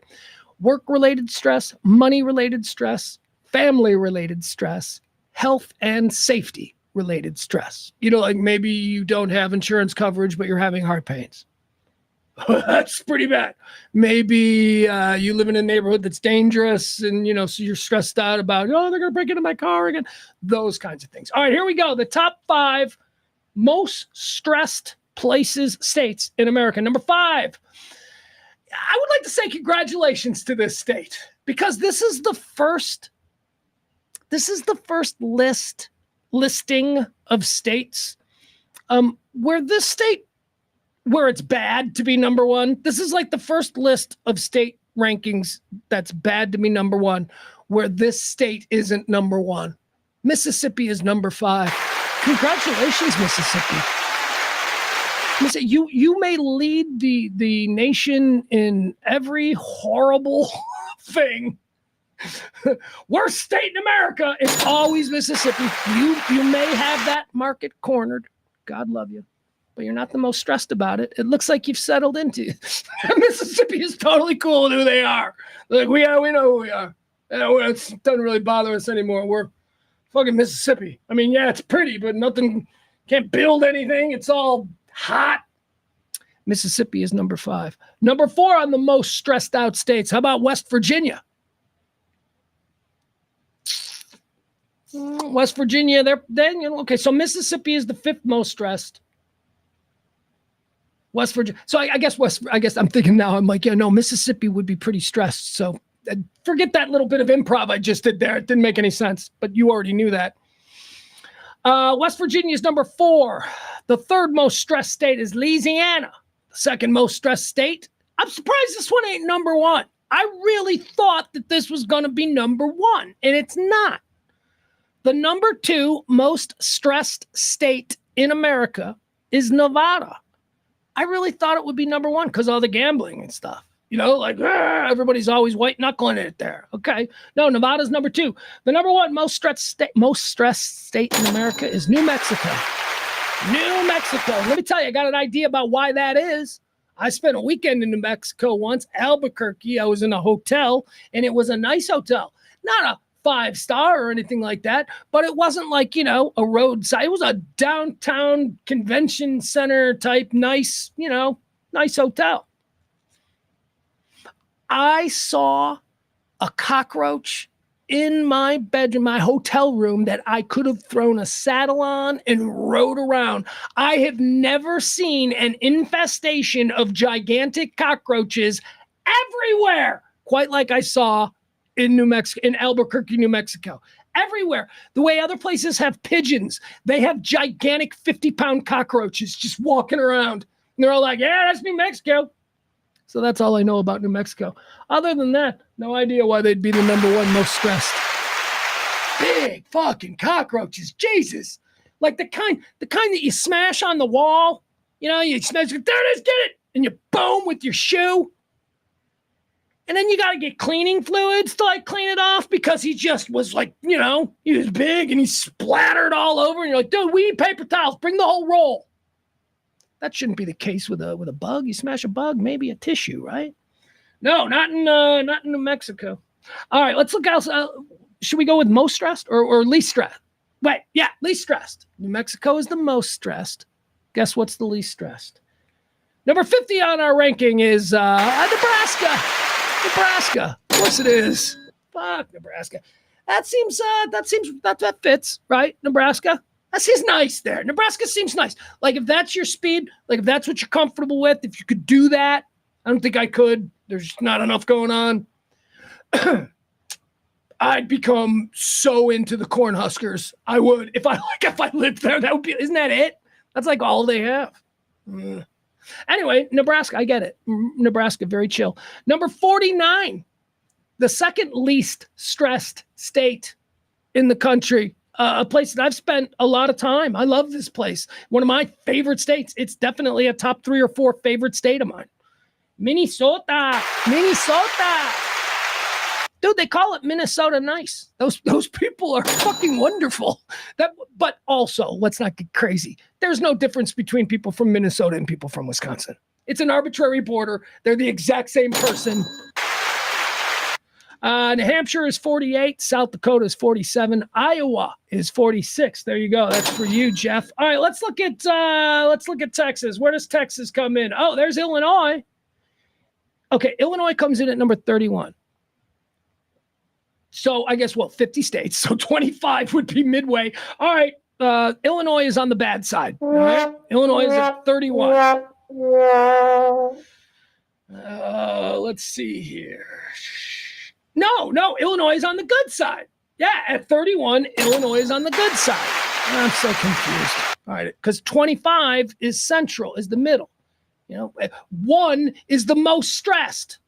25 is the 25. You get it. What am I doing? All right, Illinois is 31. So that's good. I didn't think that was the case. Where's Texas? Oh, this ain't good. Texas, we're pretty stressed here, apparently. Texas is top 15. Texas comes in at number 14. Oklahoma at 15. And just before Texas is Georgia. Rounding out the top 10, Oregon is the 10th least stressed. Florida is most stressed. I'm done with this bit. I'm sorry. I can't do it. I'm too confused. I'm looking at a list. I'm too confused. I suck. I do apologize.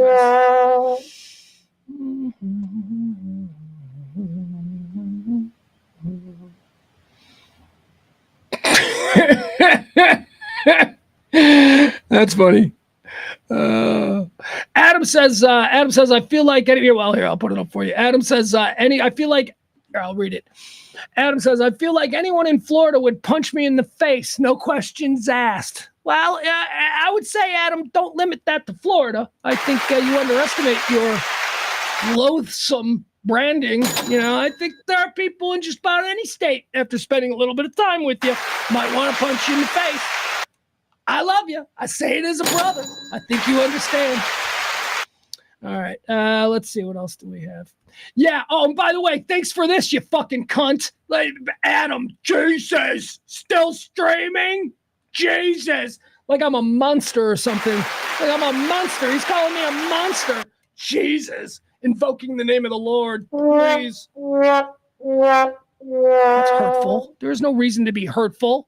You know that I'm very anxious about tonight and how none of you are coming. None of you are going to come to the rant. The rant is finally doing something. Fucking none of you are coming. Right, see, and I'm getting angry. I'm kidding. I'm kidding, you guys. We'll be fine. Just try to make the next one. That's what I always say. You try to make the next one. The next one ain't going to have a full case of this shit for people who just come and sign up at 6 o'clock.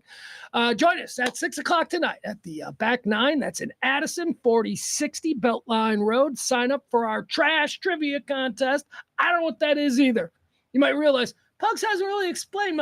I don't know what it is. I'm going to play trivia. Or maybe I just have to host it, but I'm going to fuck with some people who are playing trivia. I'm going to know all the answers, and I'm going to be so condescending on the microphone. I'm going to be like, seriously, you don't know this? I'm going to be, trust me, I got plans. And remember, I'm trying to assemble the Harlem Globetrotters of trivia. So if you know anybody who's good at trivia, you tell them to get down to the Back Nine at 9 o'clock. My Harlem Globetrotters of trivia, it's going to be a paid gig. Seriously, it will at some point. Because I'm going to take the Harlem Globetrotters of trivia out, challenge bar rooms, right? That's the plan. All right, so do that. Come on out to the Back Nine, 4060 Beltline Road tonight at 6 o'clock. Here's what you get. You get your little sign up. You get a free box. I'm calling it a month's supply, but really it's just a box of this stuff. Oh, my God. Remember I took it earlier? I don't know. I felt pretty good. Look at how long I went. I felt pretty good. Got to be honest. You know, I was ranting, and I'm like, what? I'll let you behind the curtain. Sometimes when I'm just ranting, I don't like the rant, and I start to think I'm just performing now. There's nothing. I don't have anything even remotely interesting that's going to make me even be interested in what I'm saying. And other times, I start firing, and I'm like, oh, I like that. Like in my head, I'm like, oh, I like that. I said that. I would never say it to you out loud because that's you don't do that. But right now, I'm letting you behind the curtain. Today I had a couple of moments where I was like, oh, I like that one. Oh, that was good. Maybe it was due to me drinking the Rush. It says it promotes, it's brain fuel, promotes thought, get focused, be productive, smooth ride. Rhino Rush, thank you. There you go. Everybody gets a case of that. It comes out to sign up at 6 o'clock today at the Back Nine. All right, what am I looking at? I'm looking at the story. I don't want to go into the story. I don't like this story. I don't like where it's going. It's the Yankee Players kid. I don't know if you're following the Yankee Players dead kid. It's that kind of thing.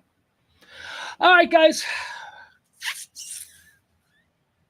Think we call it a show? I mean, we have been going. But after all, Adam is like, Jesus! And I know for a fact he didn't mean it like that, but I'm just kind of amplifying what I find to be a comedic value in my own insecurities. It's a process.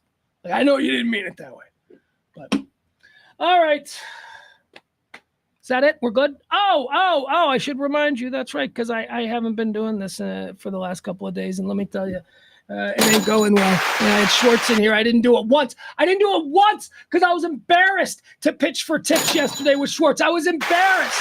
And I forgot. I mean, I don't have that much shame. I would have definitely done it had I remembered, but I forgot. So if you want to support this kind of talk radio, we do it every day at noon. Lifestyle, conversation. See, we added conversation because now we've got people. Lifestyle, conversation, current events, that kind of thing. Every day, round about noon, right here on Radio Misfits, live from the Kelly Moore Memorial Studio in the beautiful Design District. We'll see you tomorrow at noon. We'll do another show tomorrow. What is tomorrow? Wednesday. God, did you ever just get lost in the week? Did you ever what day is it? Is that because I'm old or is it because I'm busy? I think it might be because I'm busy. Anyway, I love you guys. We'll see you tomorrow.